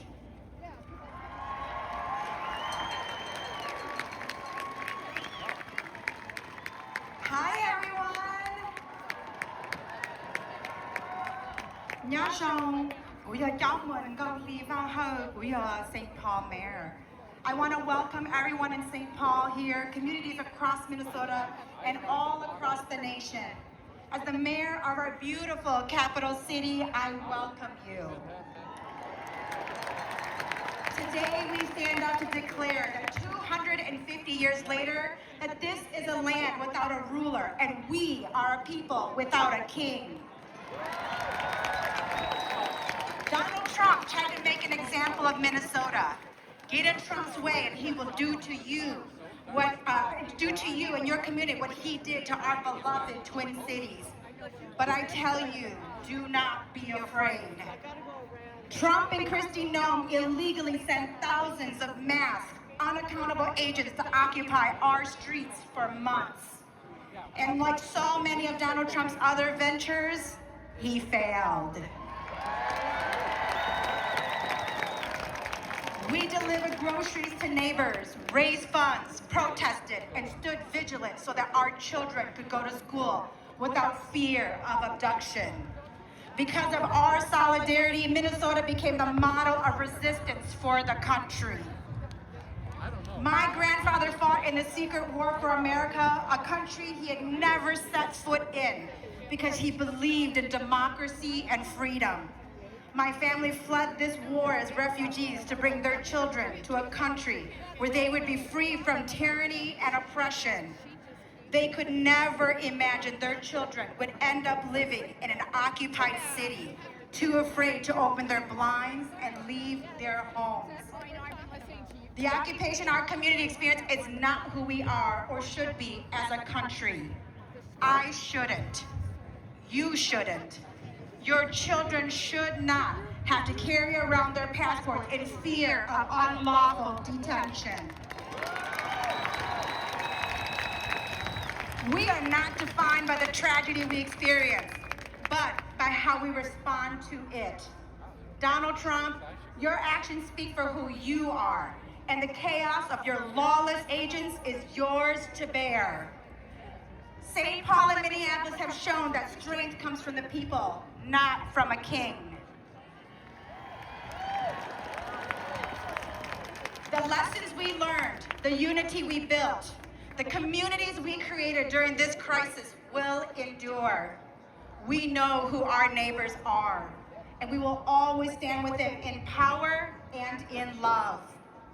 As Mayor of St. Paul, I want to thank our partners in the state, Governor Walz, Lieutenant Governor Flanagan, Attorney General Keith Ellison, my partner across the river, Mayor Fry, our neighboring cities and communities, the Minnesota ACLU, Twin Cities Indivisible, and most of all, I am grateful to all of you who stand with me when I say, no kings!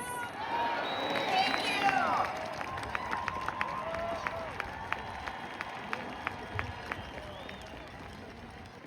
People across the Twin Cities have stepped up over many months to protect their neighbors and push back against authoritarianism. Now it's time for the world to hear their stories.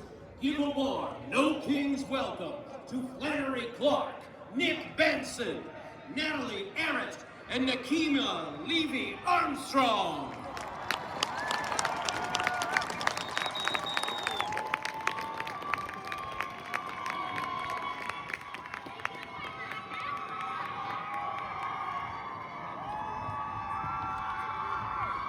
Hello, Minnesota. I'm Nick Benson. I like airplanes, and I'm a plaid-clad working dad. Most importantly, I'm a Minnesotan. 6 months ago, I was chatting with a fellow aviation geek, Seth Miller. He's an outspoken critic of ICE deportation flights. I said, Seth, I really admire your courage. I wish I could do that. He replied, it's not that hard, you just have to do it. Now I'm here, volunteering with Minnesota 5051. We count every person being loaded on ICE flights at MSP. There were 19 yesterday. We revealed that Delta Airlines is flying Minnesota kids to concentration camps. Seth told me it's not going to be that hard, but truthfully, it's been a struggle, hasn't it? We've been remembering Victor Manuel Diaz, Renee Good, Alex Preddy. We've been thinking about our neighbors who've been stuck at home, unable to go to school, work, or the doctor. We've been thinking about the kids who are not sure if mom or dad will be home tonight for bedtime snuggles. The students who are not sure if their friend with a cute hat will ever get to play with them ever again. We've knelt in apartment hallways, Spanish over speakerphone, explaining that we were there to help. We've woken up full of rage after a nightmare, discovering ICE agents lurking in another place that used to be safe. It wasn't easy, but we had to do it. But what if Metro Surge wasn't the end?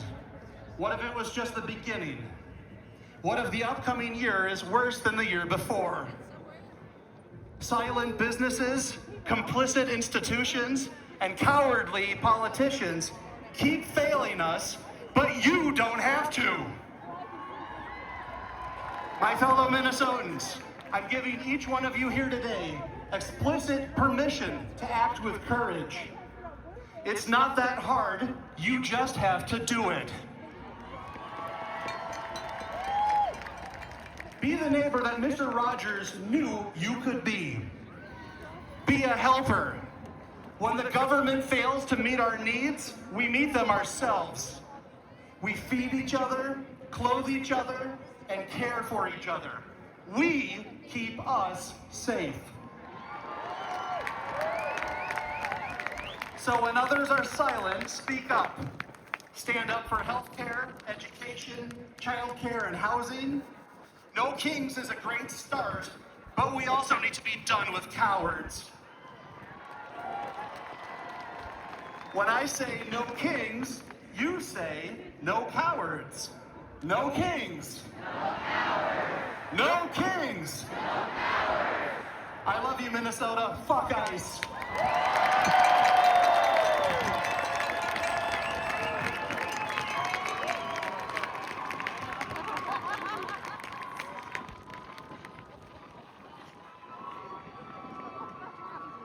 They put my babies right in front. That's not fair.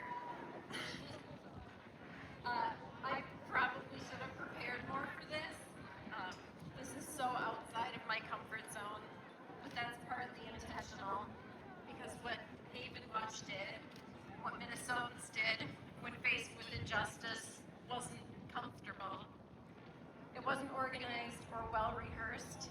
We didn't know to do until we were already doing it. We just acted.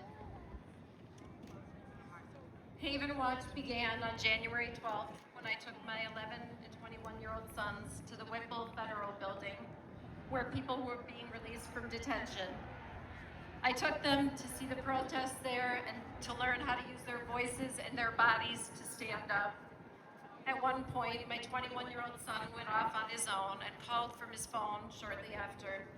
He told me he had found 2 girls wandering in the cold, freezing, without phones, and he had them in our car, giving them food and water and letting them use his phone to call home.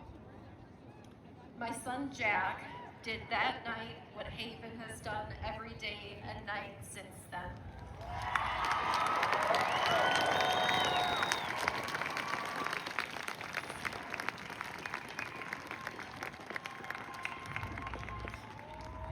If anyone was going to be the spark that started Haven Watch, it was him.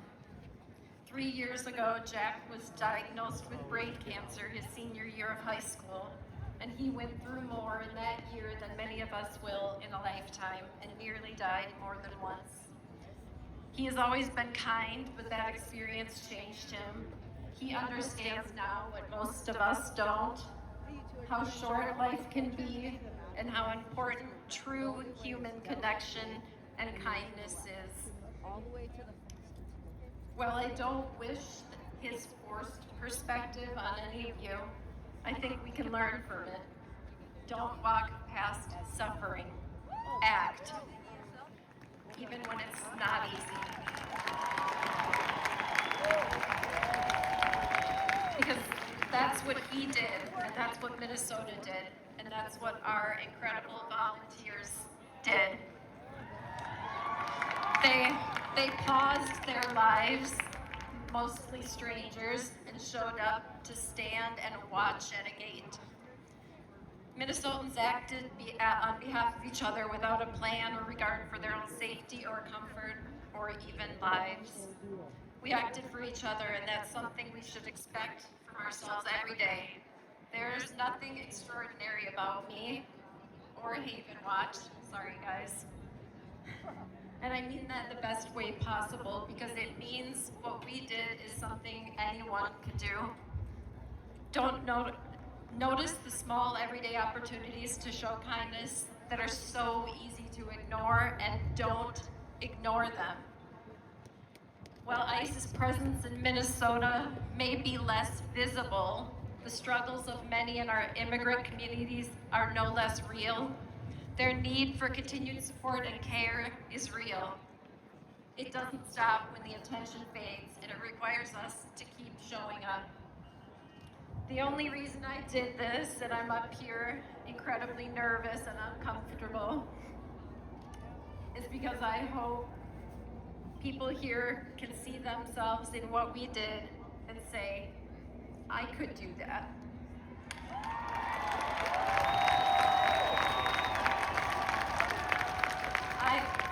I could bring 2 people who are freezing into my car and let them use my phone. Thank you.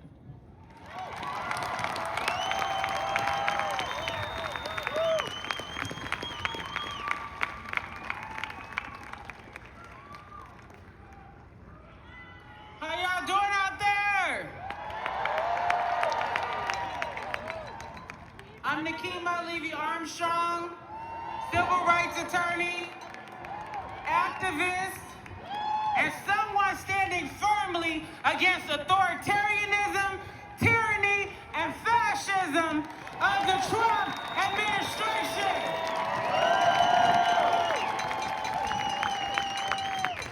They tried to underestimate the people across the state of Minnesota, but we showed them, hell no, we won't go. That we'll continue standing up for the rights of our immigrant brothers and sisters. That we're standing up for those who are being ignored, those who are being treated as if their lives are disposable, and who are being treated as if their lives don't matter. But we have to remember that this struggle did not start with Donald Trump taking office again. It started with our indigenous brothers and sisters standing up for their land, for their people, their dignity, their traditions.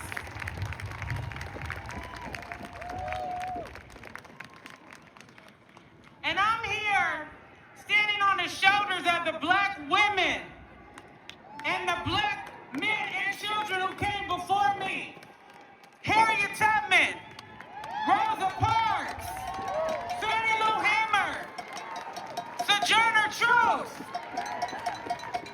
and so many others who stood up for freedom, justice, and equality. the struggle of those women who organize in our communities, who taught us that we matter. And when they fought, we all win.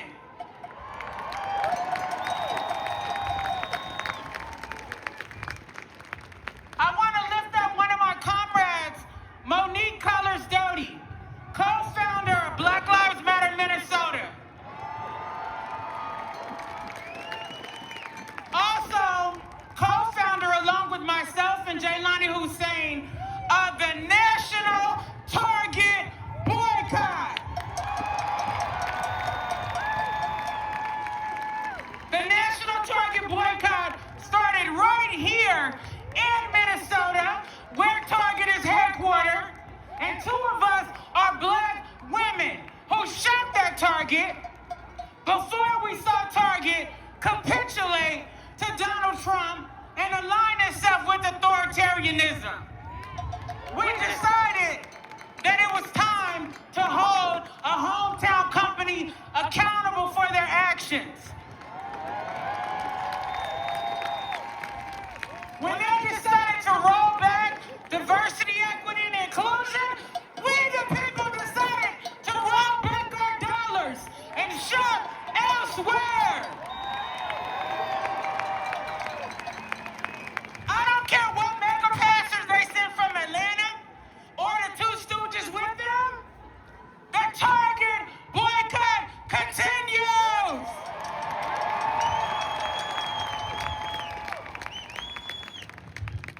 I also want to lift up the more than 200 Minnesotans who are currently facing state and federal charges for standing up against the Trump administration. We are calling on our state and county elected officials to drop the damn charges. These people put their lives, bodies, and livelihoods on the line for our freedom and the freedoms of people across this country. Myself, along with Monique and other black women, are also co-organizers of the city's church protests that took place on January 18th during Dr. King weekend. There are 39 of us right now, the righteous 39, who are being charged by the Trump administration for standing up for freedom, justice, and equality.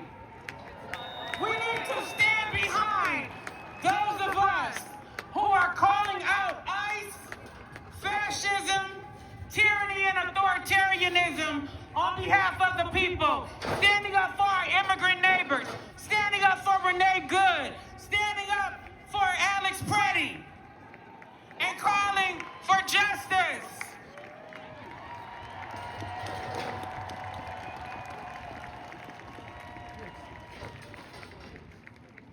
I just want to say to the people of Minnesota, I'm so proud of you. You stood up, you fought, you put your bodies on the line, you spoke the truth, and you let them know we're not stepping back. We're not afraid. We will continue to rise up for the people of this country, for our immigrant neighbors, and for the future of our democracy. All power to the people!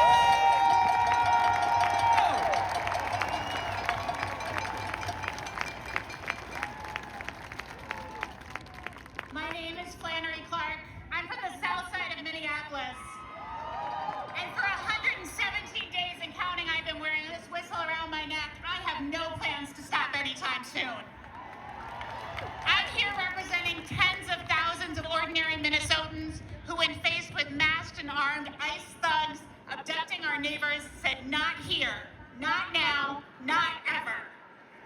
Since December 4th, armed with whistles, phones, and our deep love for our neighbors, my community and I have built systems of protection in nearly every neighborhood of our city. We did this to ensure our neighbors would not be abducted and disappeared into DHS prisons. We did this to keep families together. We did this because we knew even if we could not stop every act of terror, the least we could do was bear witness. We built neighborhood alert networks that are so effective that at the height of the occupation, our response time to an ICE sighting in South Minneapolis was less than 2 minutes. Networks so strong, in fact, that we retired Greg Bovino.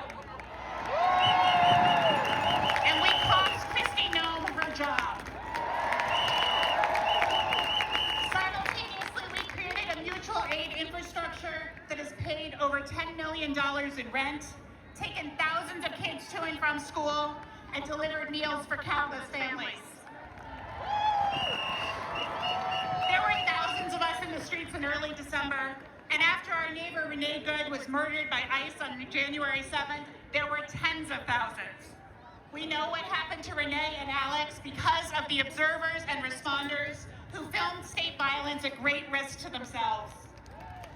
We mourn for every neighbor abducted, every neighbor sent to a camp, and families torn apart. And we will never know how many families were kept together safely in their homes because of the courageous actions of our neighbors. How many were warned with a whistle, or a signal chat, or a patroller on the corner. The rapid responders of Minnesota are heroes, but they are also ordinary people. These neighbors of mine, these absolute heroes, were tear-gassed, harassed, and came right back in the streets. Heroes who unfailingly blew a whistle every time they saw an ICE agent, who reported every abduction, so no neighbor would disappear in darkness. Heroes who understand that it's our moral imperative to stand up, even when it's scary, even when we are terrified, even when guns are pointed at us. I am representing tens of thousands of people whose names you will never know. I'm not here to take credit for them, but I am here to tell you that your neighbors are heroes. They are heroes in thousands of different ways, most of which we will never know. I've never been so proud to be from Minnesota.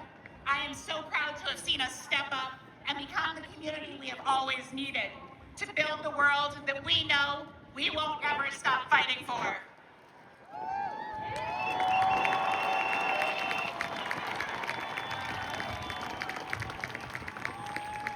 And now, No Kings is...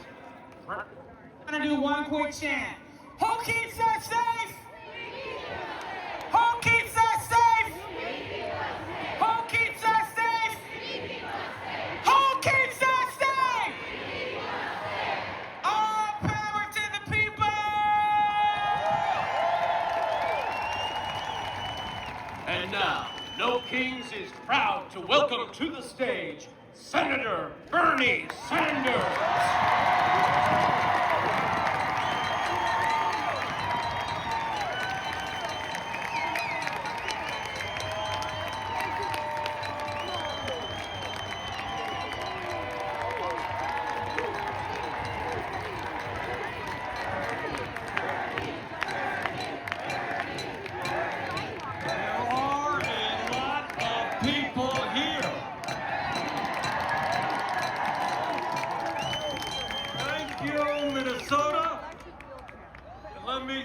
Indivisible, Move On, 5051, and all of the organizations that have made this great event possible.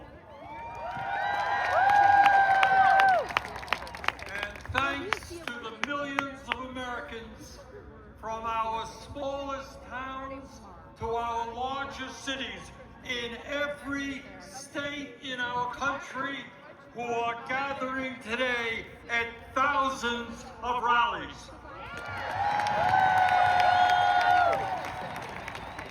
It is absolutely appropriate that we hold a major No Kings rally right here in the St. Paul, Minneapolis area.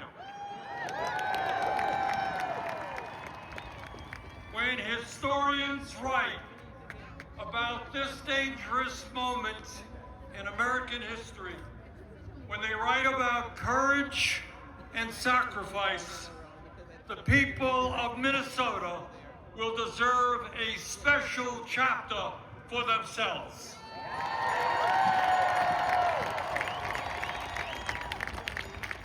In the face of unprecedented occupation of this city by ICE, Trump's domestic army, this community stood up and with extraordinary solidarity fought back and won.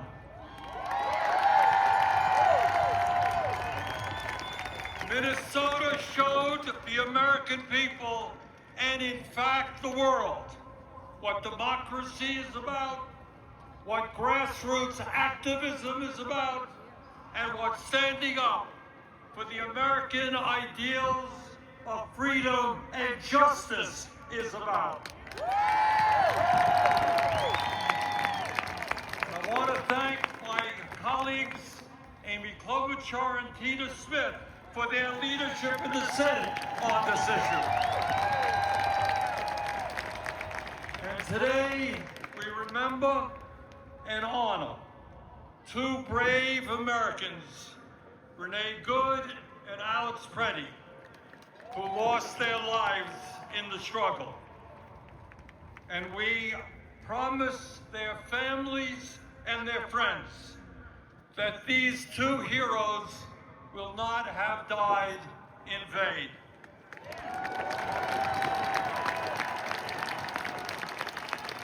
Their sacrifice has inspired and will continue to inspire the American people in the never-ending struggle for justice.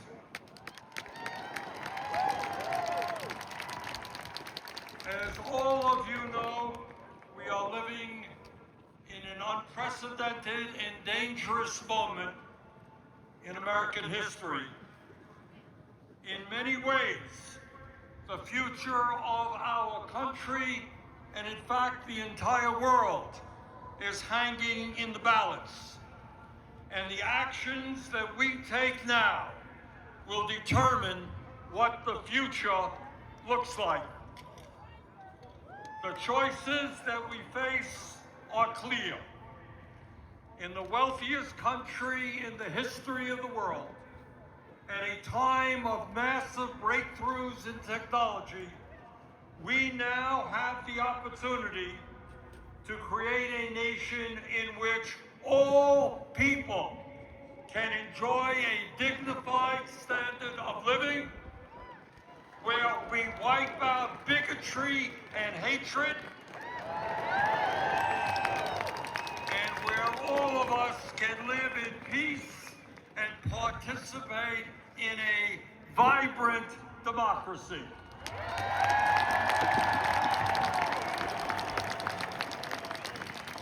Where the foundation of our nation is built on love, compassion, human solidarity, and an understanding.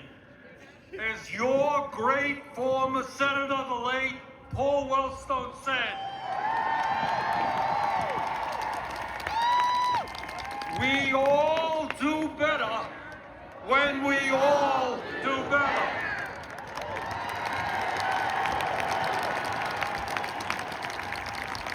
And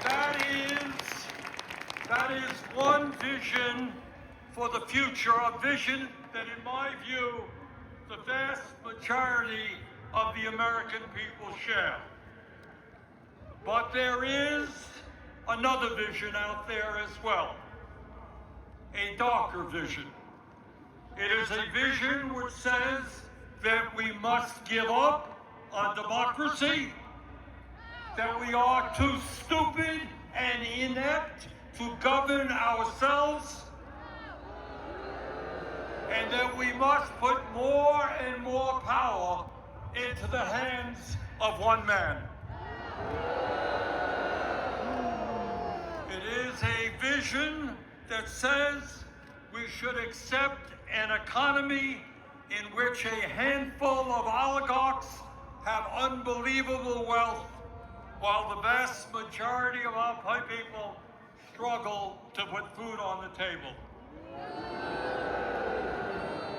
is a vision that says that the only thing that matters in life is the accumulation of money and power. And that it is okay if we lie, cheat, and steal to achieve those goals. It is a vision which says that we must hate each other because of where we were born.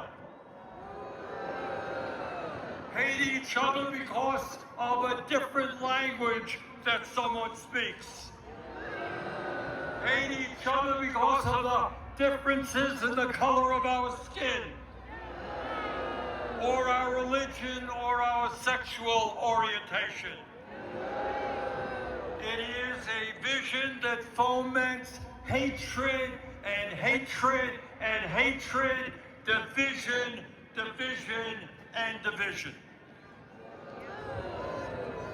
It is an Orwellian vision which says that we must live in a constant state of fear, that we must always have an enemy, and that we must always be at war. It is a vision which says that we have unlimited amounts of money for bombs and guns and killing, but never enough money to feed our children, provide affordable housing, or enable our parents to retire with dignity. Today, here in Minnesota, in Vermont, and in every state in the country, we say loudly and proudly that as Americans, we will never forsake our heritage. We will never accept authoritarianism. We will never accept oligarchy. And we will never accept a president who is a pathological liar, a kleptocrat, and a narcissist who is undermining the Constitution of the United States and the rule of law every day.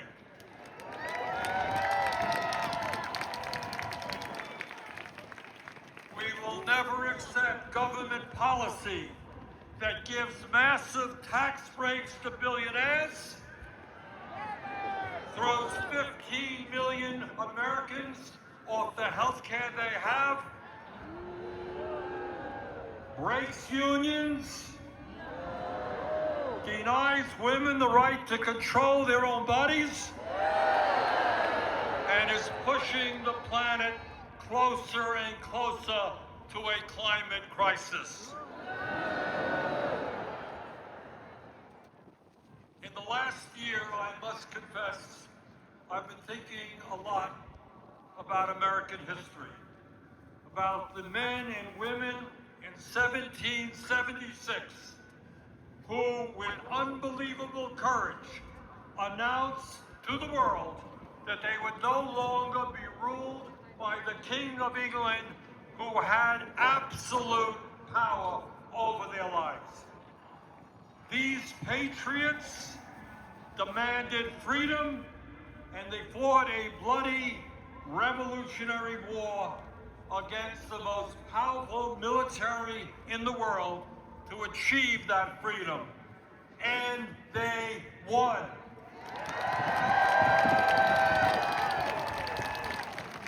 And after their military victory, they established the first democratic form of government in modern history.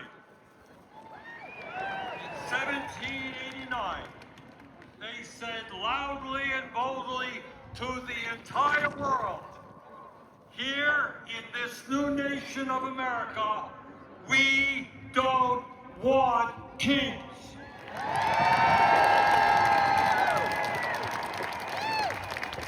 And let us never forget the extraordinary and powerful words they left to us. Quote, "We hold these truths to be self-evident, that all men are created equal as they are endowed by their Creator with certain unalienable rights, that among these are life, liberty, and the pursuit of happiness."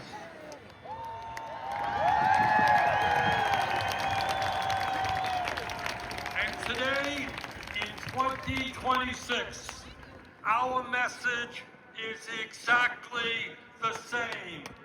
No more kings. We will not allow this country to descend into authoritarianism or oligarchy.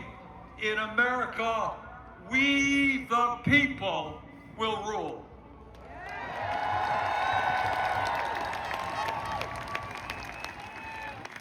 But let us be clear. This moment is not just about one man's greed, one man's corruption, or one man's contempt for our Constitution. This is about a handful of the wealthiest people on earth who, in their insatiable greed, have taken over our economy, have taken over our political system, have taken over our media in order to enrich themselves at the expense of the working families of our country. Brothers and sisters, never before in American history have so few had so much wealth and so much power. Never before in American history has there been such extreme levels of income and wealth inequality, with the top 1% now owning, if you can believe it, more wealth than the bottom 93%.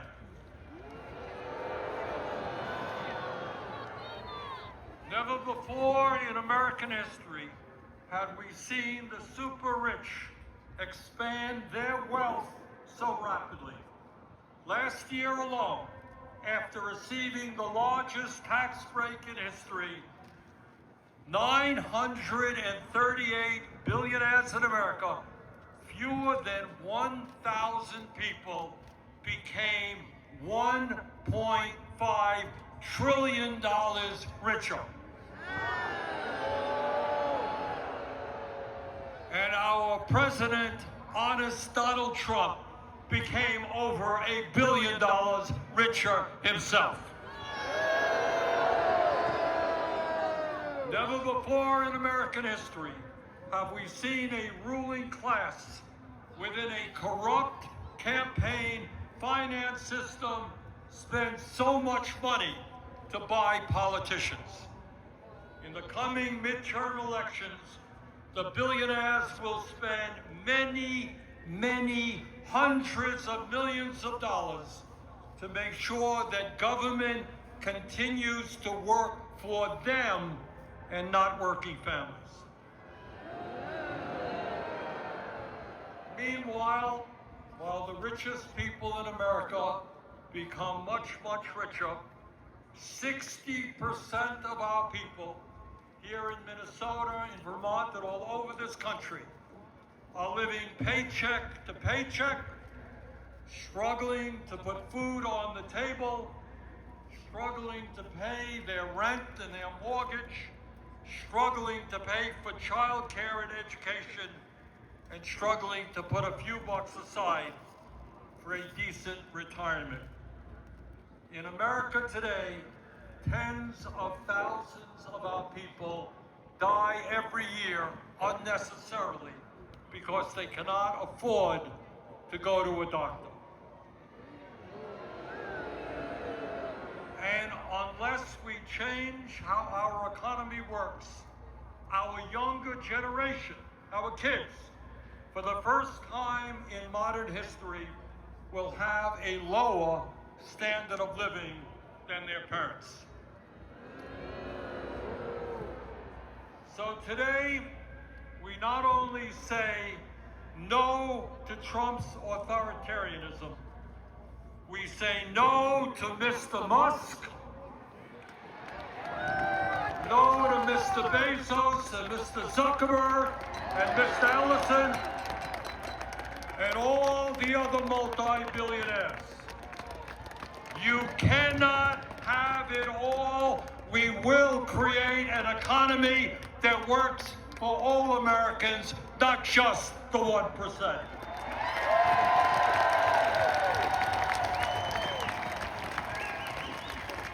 Brothers and sisters, it is not just the authoritarianism of the Trump administration that we must combat.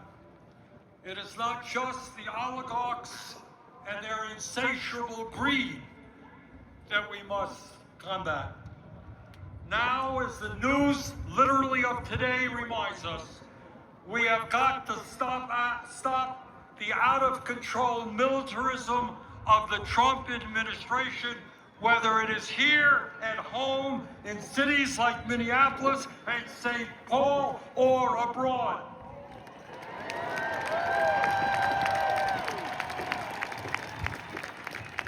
Let us be honest.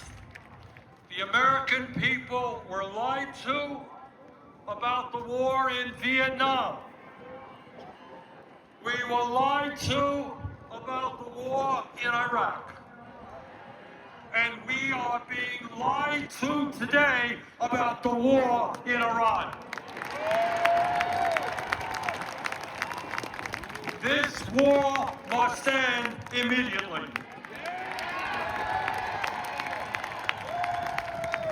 In the last election, Donald Trump pointed out correctly the huge amounts of money that had been wasted in wars that should have been spent rebuilding America. He campaigned as a peace candidate, and he promised no more forever wars. He lied. 1 month ago, Trump and his partner, Israeli Prime Minister Benjamin Netanyahu, started a war with Iran. This war is unconstitutional. Trump did not seek or receive authorization from Congress. This war is a violation of international law. One sovereign nation cannot simply go about attacking another sovereign nation for any reason it chooses.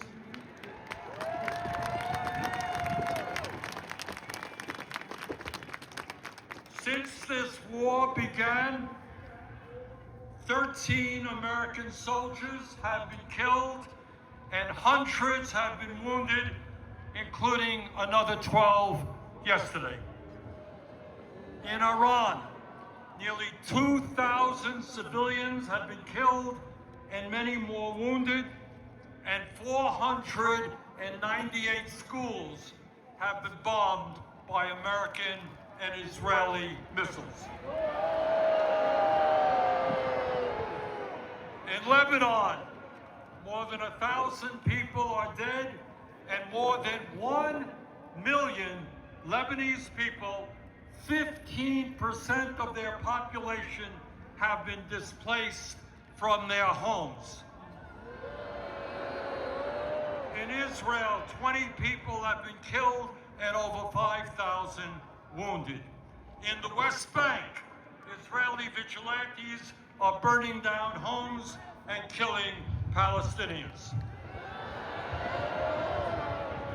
At a time when gas prices are soaring, when many Americans cannot afford the basic necessities of life, it is estimated that this war has already cost $1 trillion.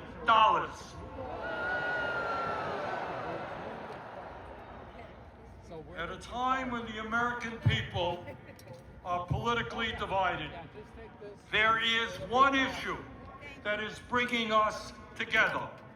Conservatives, moderates, and progressives are speaking out in unison and this war.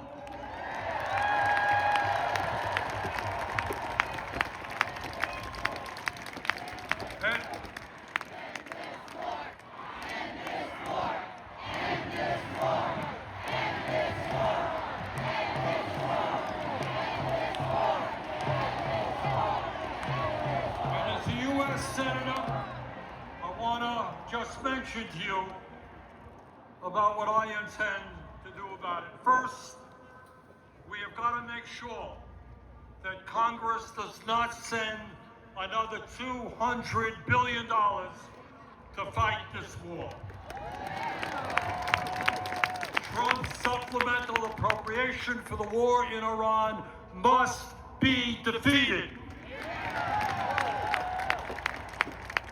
Secondly, I will be forcing a vote in the Senate on legislation to block the sale of nearly $1 billion in weapons to the Israeli military for bombs and bulldozers.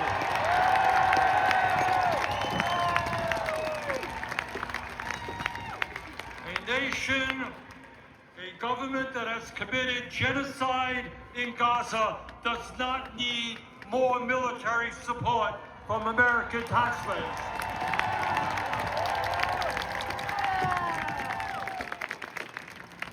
My fellow Americans, we are all proud to live in a country which throughout our history has inspired people throughout the world to struggle for freedom, for democracy, and justice. And we understand that when we stand together and not let demagogues divide us up, we can continue to inspire the world to believe in a brighter future.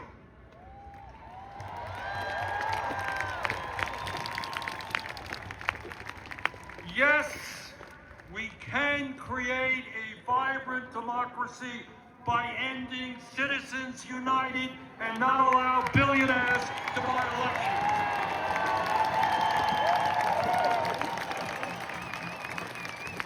Yes, we can create an economy that works for every man, woman, and child in our country, and not just a handful of billionaires. Yes, we can make certain that the revolutionary technologies of artificial intelligence and robotics are used to improve life for all of us and not just make the rich owners of that technology even richer. Yes, we can and must join the rest of the industrialized world and guarantee health care as a human right for all of our people. Yes, instead of spending $1 trillion a year on the military, we can wipe out homelessness and build millions of units of low-income and affordable housing. Yes, in the richest country on earth, we can have the best public educational system in the world, tuition-free from childcare to graduate school. Yes, we can expand Social Security and radically improve our pension system so that every senior in America can retire with dignity. Yes, we can raise the minimum wage to a living wage and guarantee every worker the right to join a union. Yes, we can guarantee that every woman in this country has the right to control her own body.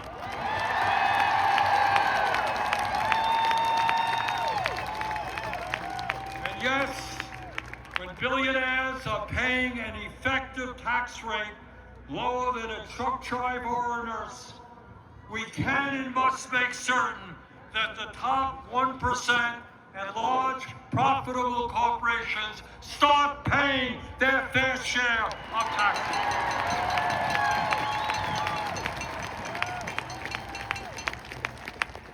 My fellow Americans, the establishment, including the corporate media and many of my colleagues in Congress, want you to believe that you are powerless.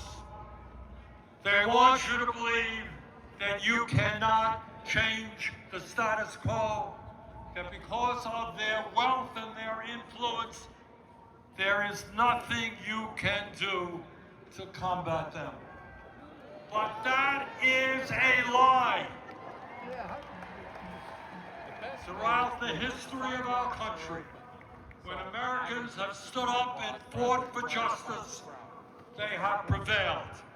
The founders of our country did it when they stood up to King George. The abolitionists did it when they ended slavery. The working class did it when they stood up to their bosses and formed unions. The suffragettes did it when they demanded that women have the right to vote. The LGBT community did it when they demanded basic human rights.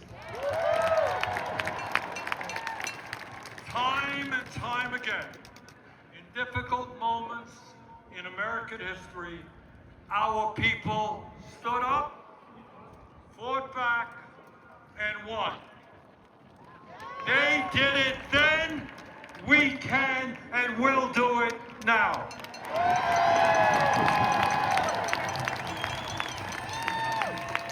Today, March 28, 2026, millions of Americans are out on the street demanding freedom, democracy, and justice. But we must make certain today is not the end of our struggle, it is the beginning. Together, when we stand united, we can and will create the kind of nation that you and I know that we can become. Thank you all very much.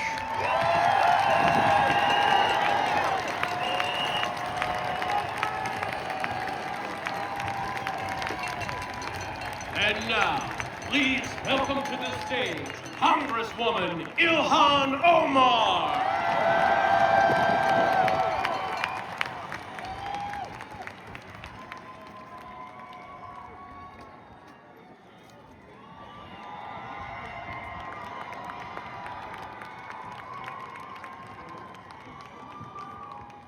Hello, Minnesota!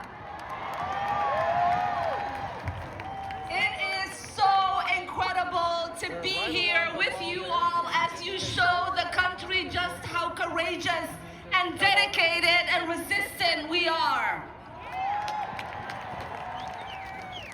In the United States of America, we pledge allegiance to the Constitution and the flag, not to a person or a king.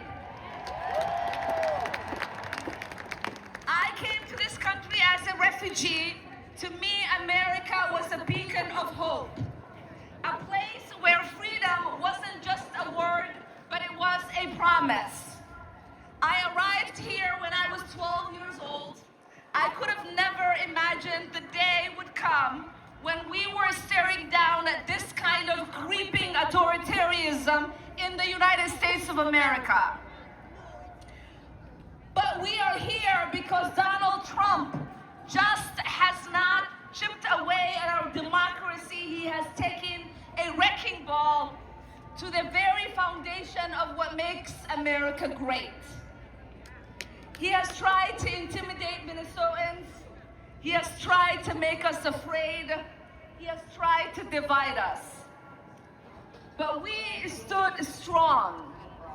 We have had each other's back, and we have never bent the knee. Because in Minnesota, we are built different.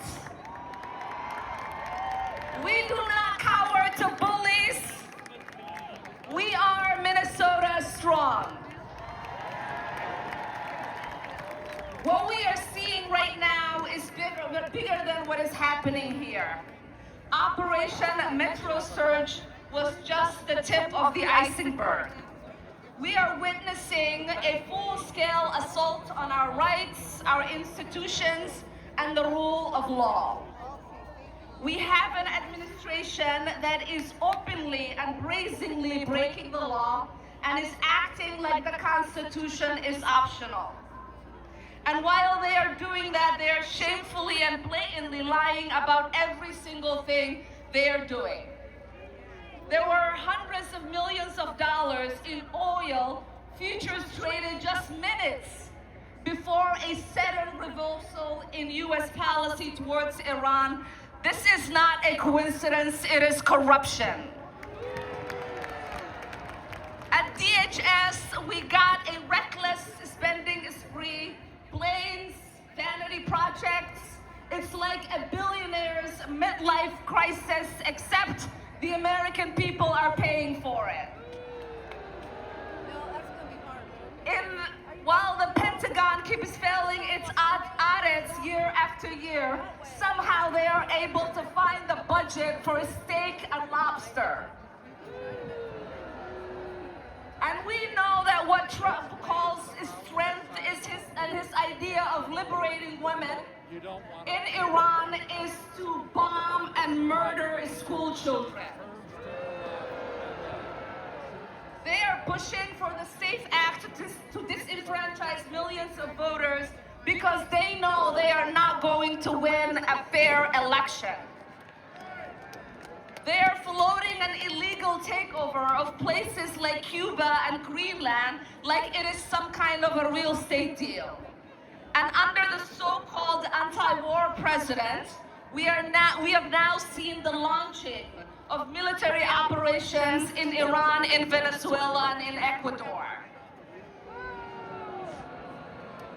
Just a couple of weeks ago, they told us that they blew up a drug trafficking camp in Ecuador, and it turned out to be a dairy farm. A dairy farm. This is what incompetency and unchecked power looks like. It is reckless, it is dangerous, and this is not what our country will stand for. But I still have hope. I have hope in every one of you that is here today. I have hope in people across this country. We are going to speak up. We are going to continue to show up because we refuse to believe in a future ruled by fear, corruption, and chaos. We are not a country of kings. We are a country of laws. We are a country where people look out for one another. And we are a country that will fight peacefully, powerfully, and persistently to protect our democracy. I love you, Minnesotans. Thank you so much for being out here.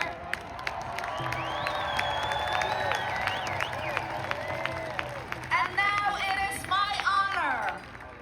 It is my honor to introduce a lifelong hero of mine, the incredible, brave, courageous Jane Fonda.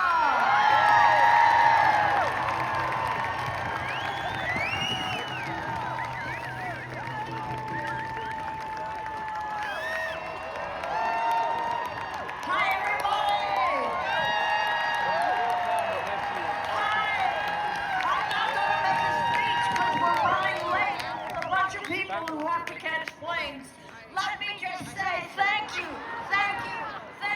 Minnesota. Thank you, all the unions. Thank you, all the churches and mosques and synagogues and clergy and neighbors. We are learning so much from you. Now, when I point to you, you're going to say Minnesota, okay? When people ask me how I know we will win, I have one word to say. Minnesota! When people ask me how I know love is stronger than hate, I say, Minnesota. When people ask me how nonviolence can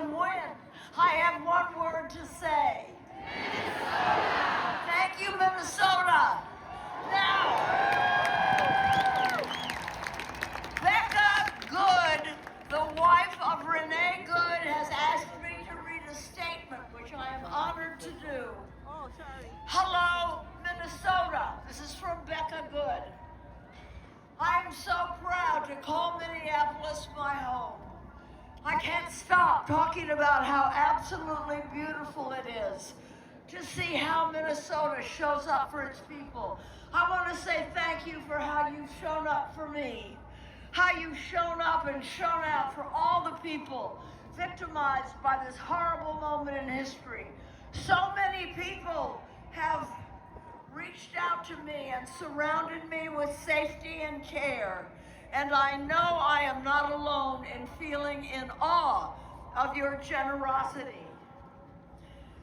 Neighbors are paying people's rent and groceries. Hundreds of businesses become community hubs. This is beautiful. And beyond Minnesota, people all over the country and the world care about what happens here to all of us. I've received cards from elder grandmas saying, "This is not what I voted for." I feel it. Rebecca says, "I feel it." The immense love. And now other cities are taking their cue from what we've learned and creating new ways of caring for each other. Right on. And I want you to know that my sweet dog Wapsie is okay. All right. We love dogs. She is my sidekick and best friend for 12 years, and she is healing alongside me from what we lost that day. The reality is I am so heartbroken. I miss my wife.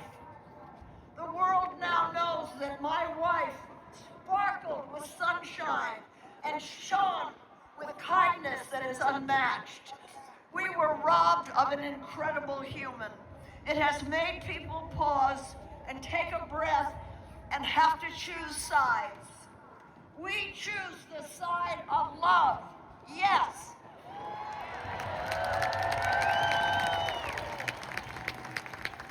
Everyone who was there when my wife was taken from me has had their lives destroyed that day, including those agents. What we need is to stop destroying life. What is happening now is the result of far deeper issues that have been simmering across this country for a long time. Divisive rhetoric, escalating tensions, fear-mongering. We have to address the root causes of these issues and stop this violence where it came from. Renee and I stood for radical kindness. I love that notion, radical kindness. Renee and I believe that one of the things that will foster a world of radical kindness is to be able to admit mistakes and learn from them. We are allowed to decide that what we believed before isn't what we believe anymore. To change your mind is beautiful and powerful and brave. Renee and I believe that the love that's needed to build a world where we care for everyone already exists. Yeah, it already exists. Look at you all. And I see now that this is true. I have seen it. We have all seen it. And it sparkles because we know we can do better together. This is not the America I was told existed. I was told we are the people. I did not ask to be thrust into the spotlight or to be expected to speak out. It's a circumstance I unfortunately found myself in. But regardless of how I arrived here, I feel it's my responsibility to send a message that hate has divided us and destroyed so many lives and families. But we can choose something else. We can choose radical kindness. So let's do this. Now, it is my honor to introduce a young woman whom I love a lot, a great singer and a great soul, Maggie Rogers.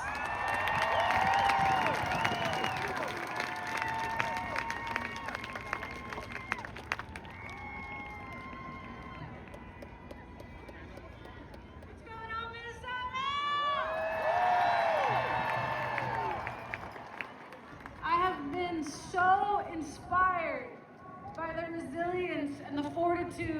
that has been coming out of this state. So much love in the face of evil and hate. And the best way that I know how to give a little bit of love back to this city that has been such a beacon of it is to sing a song. This is called Different Kind of World. Thank you so much for having me. There's nowhere else in the world I would rather be today.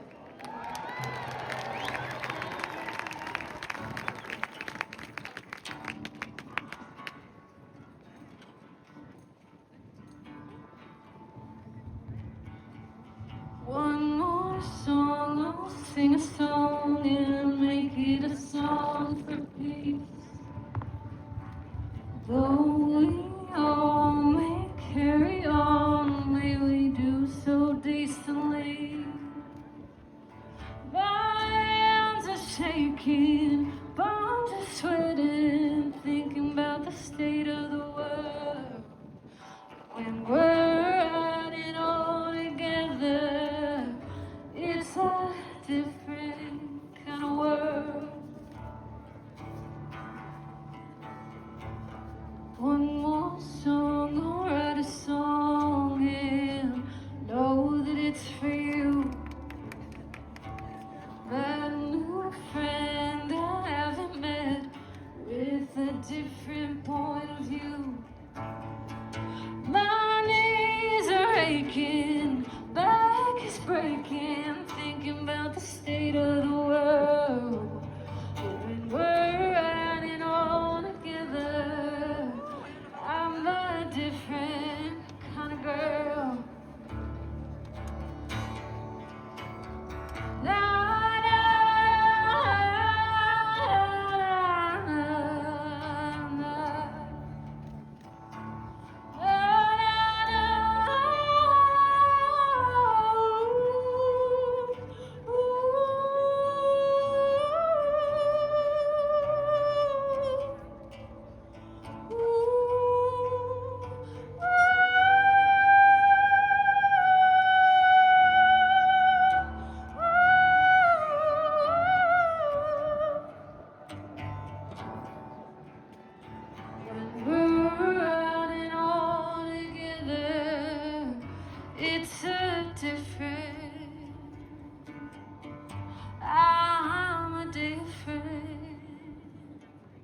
Kind of girl.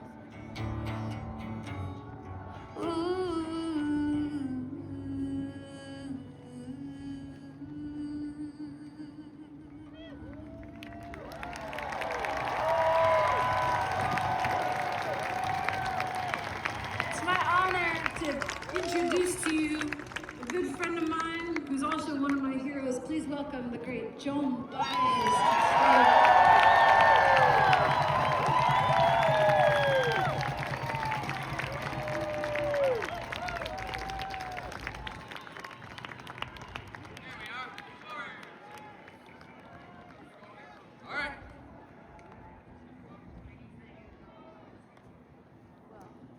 Thank you, Maggie.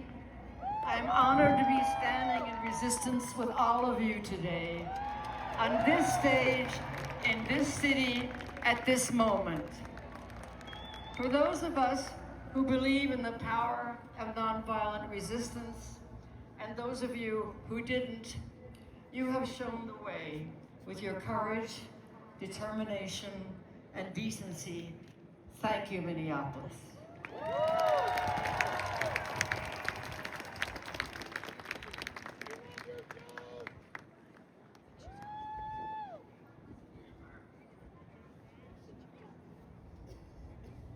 Thank you. Oh, you do? Yeah. All right. I'm going to stand right here. I'm going to stand right here. All right. I think you first sang this song on the March on Washington. Is that right? I sang this song for the first time with Dr. Martin Luther King in Grenada, Mississippi, actually, and then again on the March on Washington.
change.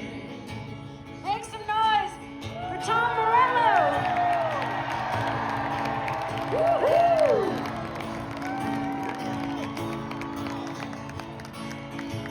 Come mothers and fathers throughout the land,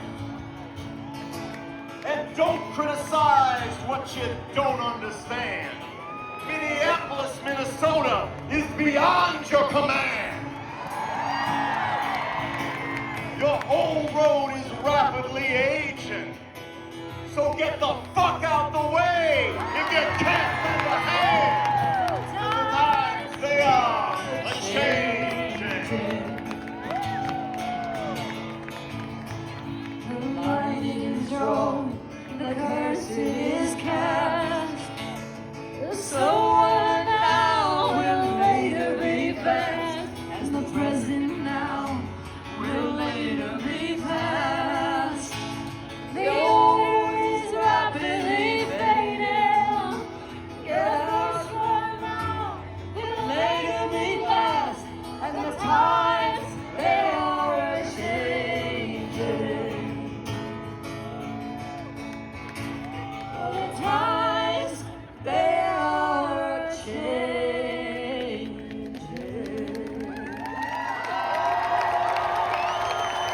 Thank you, Minneapolis, for inspiration to the nation.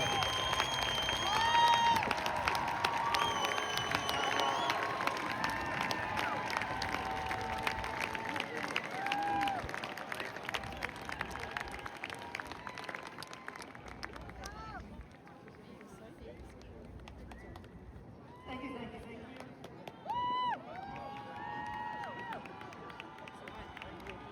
The next song, I sang this with Dr. King in Montgomery, Alabama, 60 years ago.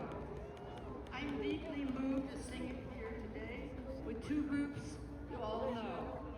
They were born on the streets of this city and stood through the freezing winter with you and are standing still, are showing up and still standing and playing the brass solidarity band.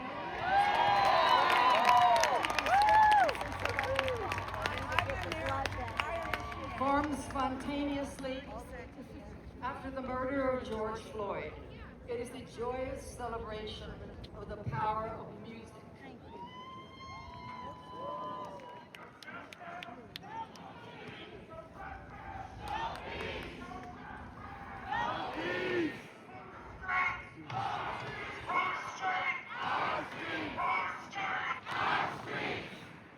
And the Singing Resistance is a group of folks from across Minnesota who simply could not be silent about injustice and the attacks on their communities, and they came together, their voices raised in a chorus of people's power.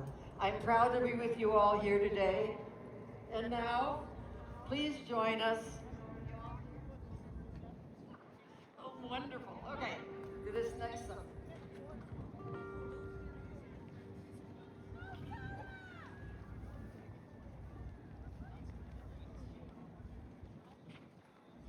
We're getting it together.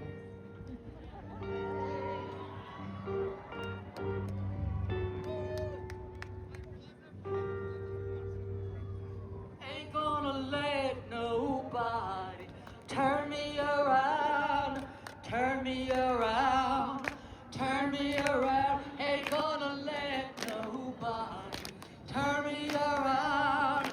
Keep on walking, keep on talking, marching up to freedom land.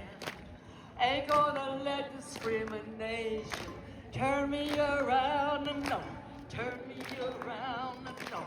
Turn me around. Ain't gonna let discrimination turn me around. Keep on walking, keep on talking, marching up to freedom land. No kings ain't gonna let no kings turn me around, turn me around, turn me around. Ain't gonna let no kings turn me around. I'm gonna keep on walking, keep on talking, gonna rock the world. Injustice ain't gonna let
And now, please welcome to the stage two of Minnesota's own, Attorney General Keith Ellison and Lieutenant Governor Peggy Flanagan.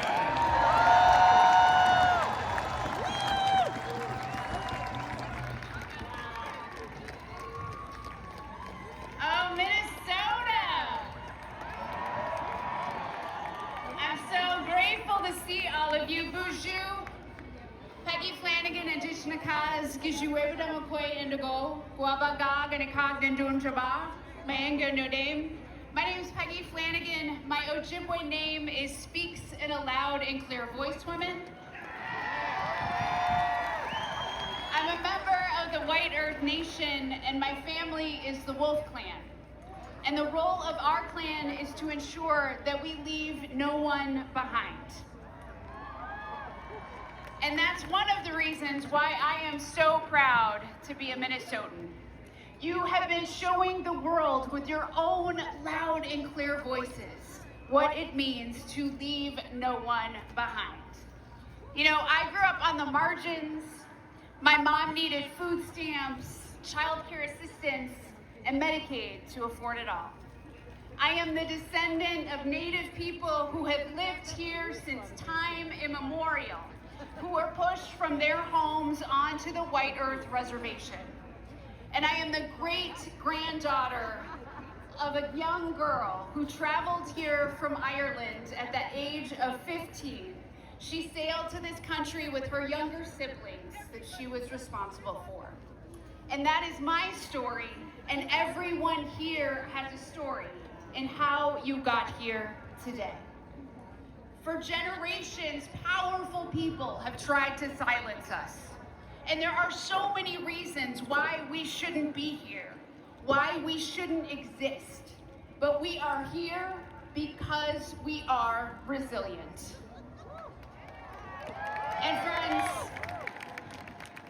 Trump thinks we should just shut up and do what we're told. But that has never worked for me, and that will never work for you. Donald Trump underestimated Minnesotans. He thought that we would back down. He thought we would get tired, that we would turn on each other, but we turned towards each other. He underestimated the power of educators, servers, construction workers, nurses, poets, and moms, and people working together. And no one asked to be on the front lines, but Minnesotans stepped up. And everyday people showed us how to be incredible just by caring about each other. And you are here today because you understand the whole point of No Kings. When federal agents kill our neighbors in the streets, when cowards vote to steal healthcare and food off the table, and billionaires rip off everyday people, and wannabe dictators start illegal wars, we will not be silent. This mass of humanity, of community, this movement in front of me shows the world that we are not powerless. Friends, we are the power, and we've decided that we will help our neighbor and we will welcome the stranger. This movement is for everybody who knows that this president has gone too far. Because if you come for one of us, you come for all of us. And Minnesotans,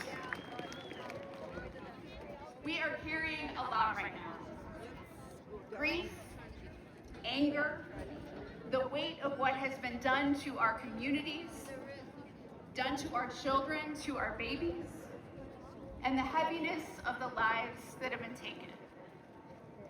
Renee Good should be alive. Alex Preddy should be alive. We say their names, we honor their memories, and we turn our grief into action. Because the work is not done and the crisis is not over. And some of us will never be whole again. But here's the deal, friends. We all know that famous quote from Senator Paul Wellstone, which is, and say it with me, we all do better when we all do better. It is the unofficial slogan of Minnesota. But my favorite quote from Paul Wellstone is, sometimes you gotta pick a fight to win one. Because there are some fights that are worth picking. And for me, my purpose is clear. No matter what I do from here on out, I am fighting to avenge Minnesota. I am fighting to bring justice to our people. Because with this president, there's always plenty of money for ICE, for bombs, and for the oligarchs, just not for you. But they awakened in Minnesota a power that doesn't even exist in Washington, D.C. It exists within each one of us. We're fighting for a future where one job is enough to afford the lives people want to live. We are fighting for where healthcare is a human right, not something that puts you into debt. Where everyone is treated with dignity, no matter who you are or where you come from or what you look like. Where the Constitution still matters, where we don't strip due process away from our immigrant neighbors. And we know that it takes all of us. I am grateful for the work of Senators Klobuchar and Smith for what they have done to push back, and for the work that every person here has done every single day to show the way. And let me close by telling you about my church in North Minneapolis. It is a beautiful parish that looks like Minnesota. It's been pretty empty these last few months because people have been afraid to leave their homes. They've been afraid to worship. But last Sunday, the pews were full. Kids were laughing and crying and singing even when it wasn't time to sing. It was a wonderful, beautiful noise. It was the song of resilience, because we are still here. And I want you to feel that resiliency in your bones.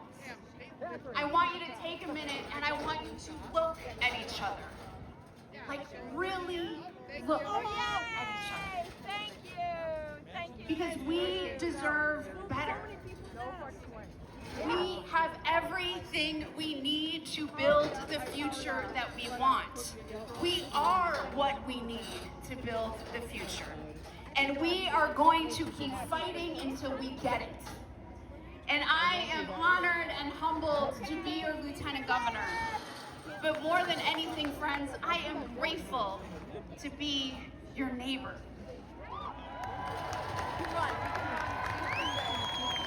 And I love you, Minnesota. I love us. Gitchi Miigwech. Thank you so much. And I'm going to hand it over to my brother, Attorney General Keith Ellison.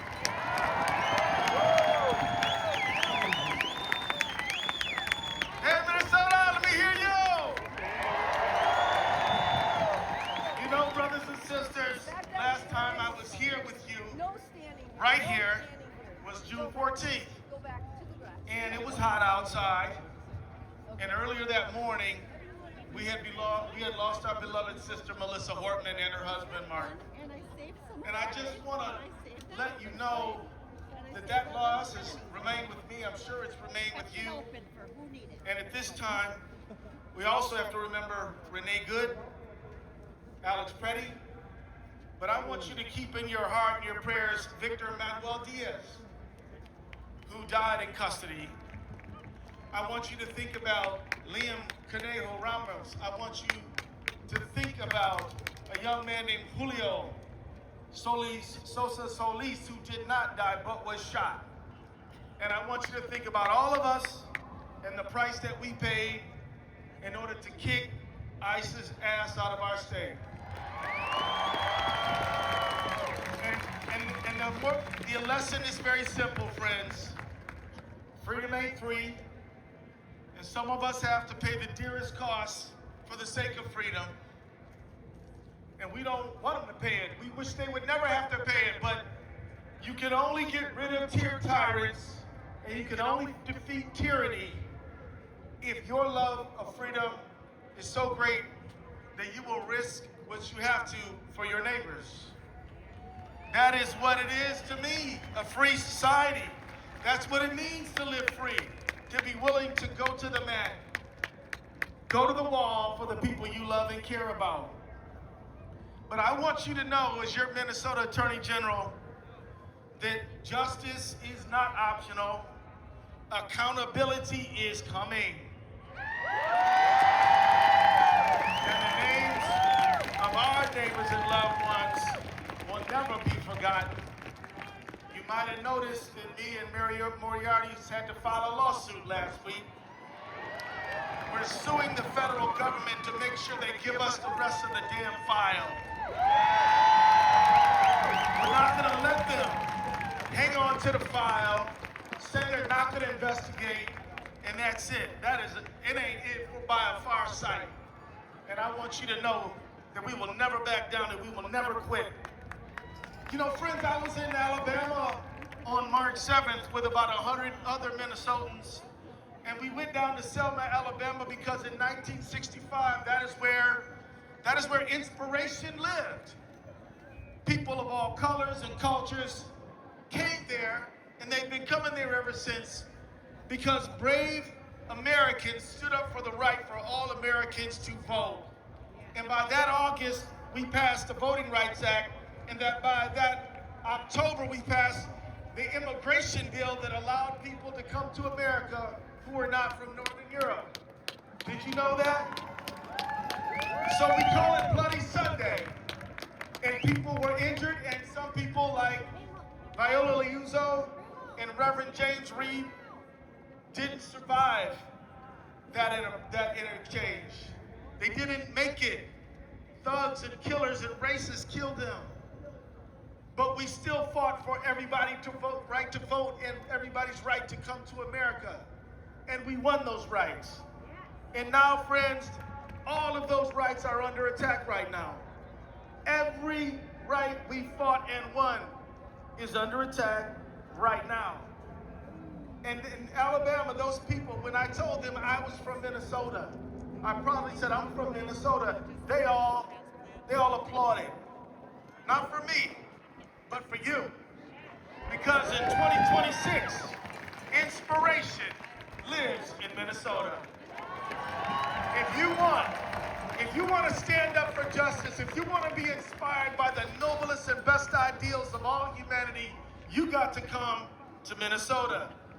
You might have to stop and spend time at the memorial of Alex Preddy on East Street on Nicollet. You might have to go over to Portland to the memorial for our dear beloved sister Renee. But Minnesota, the world looks to you and is inspired by you because of your love and commitment for each other and this country and the principles that hold it up. You are so honored that the JFK Award for Profiles in Courage, well, you won that award. Did you know that? Now, they even nominated you for a Nobel Peace Prize, which is more than I can say for certain people I know. But the fact is that you are an inspiration. You are where people come to get inspired. And I want to just thank all of our out-of-town guests who came. Bernie, you know what I'm saying? Joan Baez, Jane Fonda, all the, Tom Morello, all these amazing labor leaders who come here. They come here because they know where inspiration lives in 2026, and it lives right here with you. Now, beloved, let me tell you, right now, we got a few more months until there's a national election, and Trump is scared to death. I'm not here to tell you who to vote for. Hell, you know who to vote for. Vote for the people, vote for your family. Vote for people who don't kill your neighbors. Vote for people who don't throw your neighbors in detention. Vote for people who don't raise taxes on you and drive up your prices. Vote for people who don't start foreign wars after they promise not to. You know what to do, but what you gotta do is to do it. We gotta have the largest turnout the history this state has ever known. And we're the #1 turnout state in the country already. But we've got to convert this great energy into an electoral success. The bottom line is there's a lot of ways to push back on a tyrant. One of them is to sue him. I do it all the time, did it 57 times. Another way is to do street activism, protest, demonstration. Another one is art, but another one is voting. And please don't discount that one. That one will be important.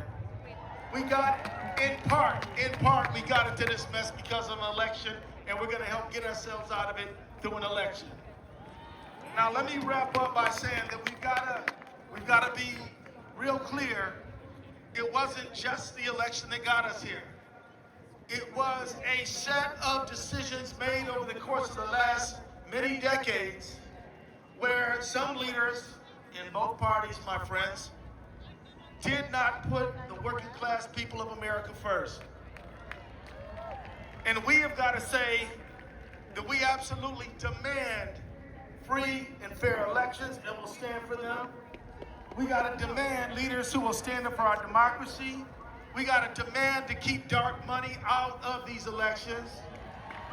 We have got to demand that these giant companies that love to merge with each other also they can screw us out of our money get stopped. We got to stop this merger mania.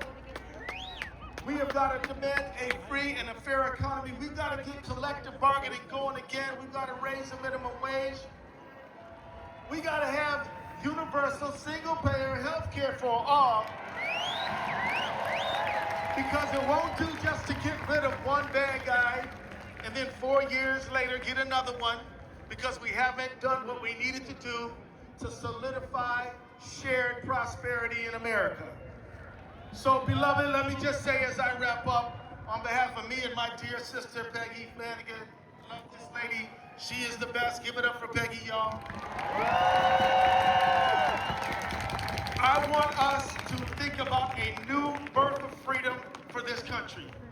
I want us to look past Trump and into the society that we dream about, where we have prosperity, peace for all in this time. God bless everybody.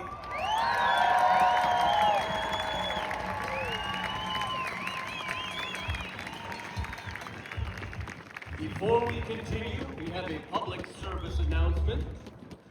Joan Molinar. If you are looking for Maureen Corlath, she is at the Lost and Found area located on Martin Luther King Boulevard. That is the street to the left of the stage as you face the Capitol. Again, Joan Molinar. If you are looking for Maureen Corlath, she is located at the Lost and Found area. And next, we have two fierce advocates serving in the Minnesota State Legislature. Please welcome Representatives Lee Finke and Shelley Buck.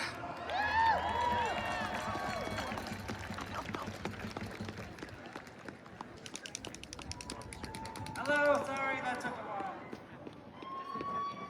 Hello, those of you still joining us. Thank you so much for hanging around. My name is Lee Finke. I use she, her pronouns. I'm a state representative. I work here along with my colleague Shelley Buck in the Minnesota House of Representatives. I'm here to provide a little trans representation. But I'm also here to demand our trans liberation. And I'm here to demand our liberation for everyone. I don't mean only queer and trans liberation, but all of ours. Immigrants, refugees, undocumented neighbors, our friends with disabilities, our indigenous tribal nations, everyone, full equality, full inclusion, full stop. So here's the thing I want you to remember when someone asks what the trans lady was yelling about at the No Kings rally. You can tell them that these fascist thugs in Washington, they are actually not the gatekeepers of our shared liberation. The violent, hateful ideologies of these men, it will end. Men like this come and men like this go. Minnesota beat back the fascist ICE invasion, and the rest of the nation will too. When Trump and his cronies are long gone, queer and trans and immigrant and disabled folks will still be here. We will still be here fighting for our shared liberation, and we will need you at that time to continue to fight for all of this. This won't be the end for us. This won't be the end for any of us. But we are in the hot fire right now. All of our vulnerable communities need you, and you know why. The forces of oppression are obvious, conspicuous. It is like the apocalypse. You know who the bad guys are, and you know who the good guys are. But we know these fascists are bound to lose. And when they are gone in the dustbins of history, your trans, two-spirit, non-binary, queer, immigrant neighbors, we will still be here fighting for our lives. And we will need you to be in the streets then, too. It is not just now, it is not just Trump, it is what comes after. We still will need you to fight for our lives. Liberation now, justice for Renee, justice for Alex, justice for all of the families affected by this government. Stay safe, keep fighting. Thank you.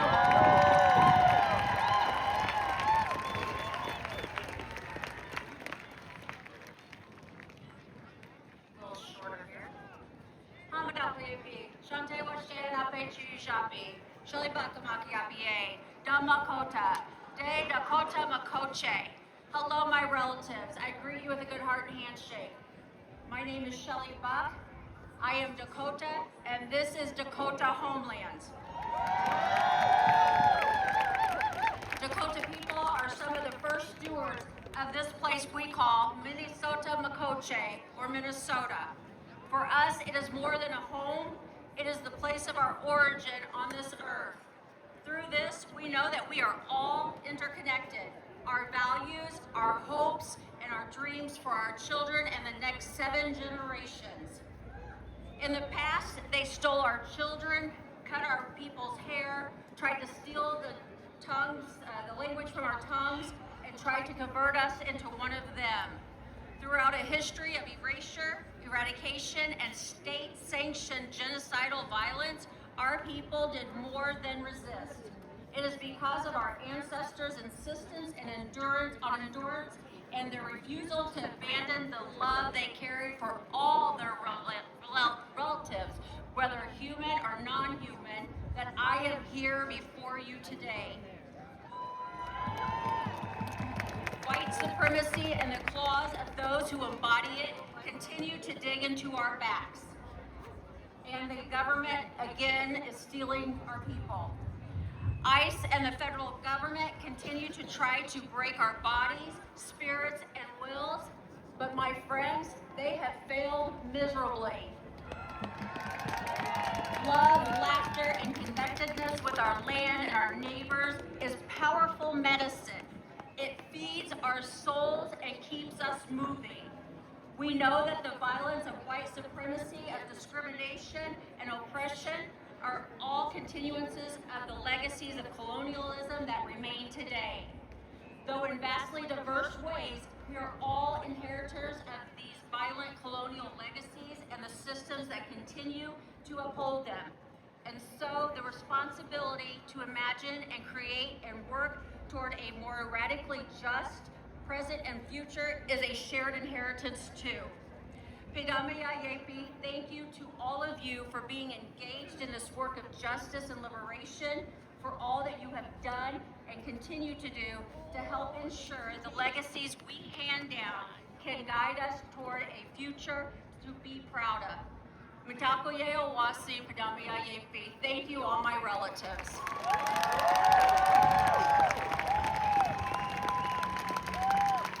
The invasion of Minnesota neighborhoods is symbolic of this administration's assault on working families across the country. Organized labor is pushing back here in the Twin Cities and in the halls of power. To speak about that resistance, please welcome President Liz Schuler of the AFL-CIO, President Randy Weingarten of the American Federation of Teachers, and President of the SEIU, April Verrett.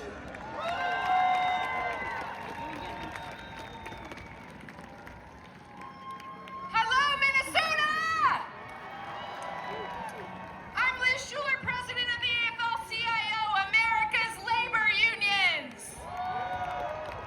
Do we have worker power out there today? That's what I thought. I'm so proud to stand up here alongside my union sisters, Randy and April, bringing the voice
by.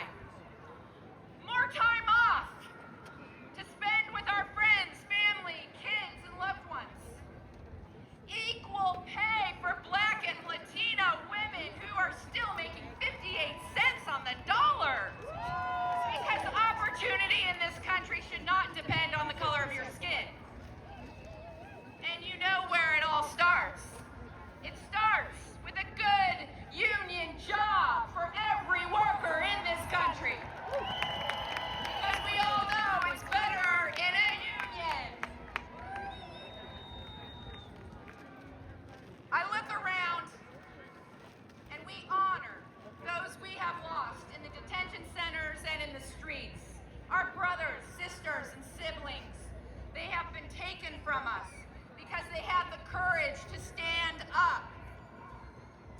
And I want to name and honor our union brother, Alex Preddy, who stood up for democracy and his community in the streets and fought for democracy with his AFGE brothers and sisters and siblings in the workplace as a trade unionist.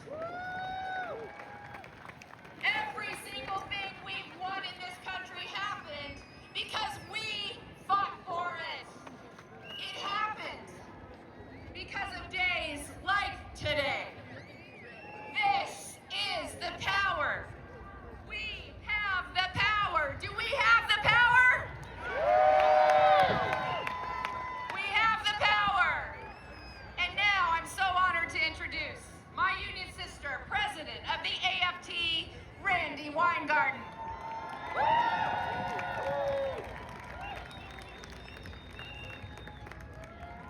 Okay, Minnesota!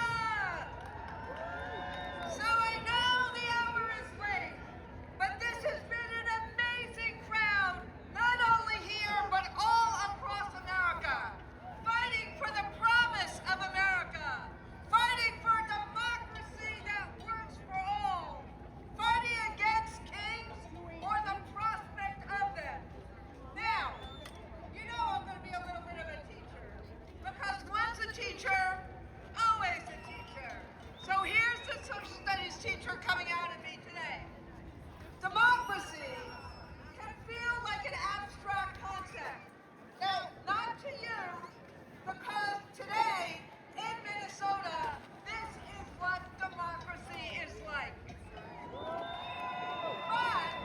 But, why do we say no kings? Because the only way the government acts for the people, listens to the people, responds to the people, solves the people's problems, is if it is a government of the people, by the people, and for the people. That's why standing up and showing up, being in solidarity like millions of us are doing today is so important. It is the only way we can get the government to act in our interests, act in our kids' interests, act in working people's interests. It's the only way we can tackle housing costs and healthcare costs and child care costs and save our damn retirement. It's the only way we can raise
So as we are closing up today, let me ask you this. Are you sick and tired of the lies? Are you angry about gas prices? Do you want a voice? Then no kings today and freedom tomorrow. No kings today, change the country tomorrow. No kings today, then we vote in November. We vote for a country that listens to its people. A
As you leave the event today, please make sure to stay on sidewalks and follow traffic laws, because roads will no longer be closed to traffic and marshals will not be escorting you back to the March kickoff sites. For those of you who need to board buses after the program, all buses will be parked in Lot Q, which is just northeast of the Capitol on Cedar Street and Sherburne Ave. Thank you for joining us.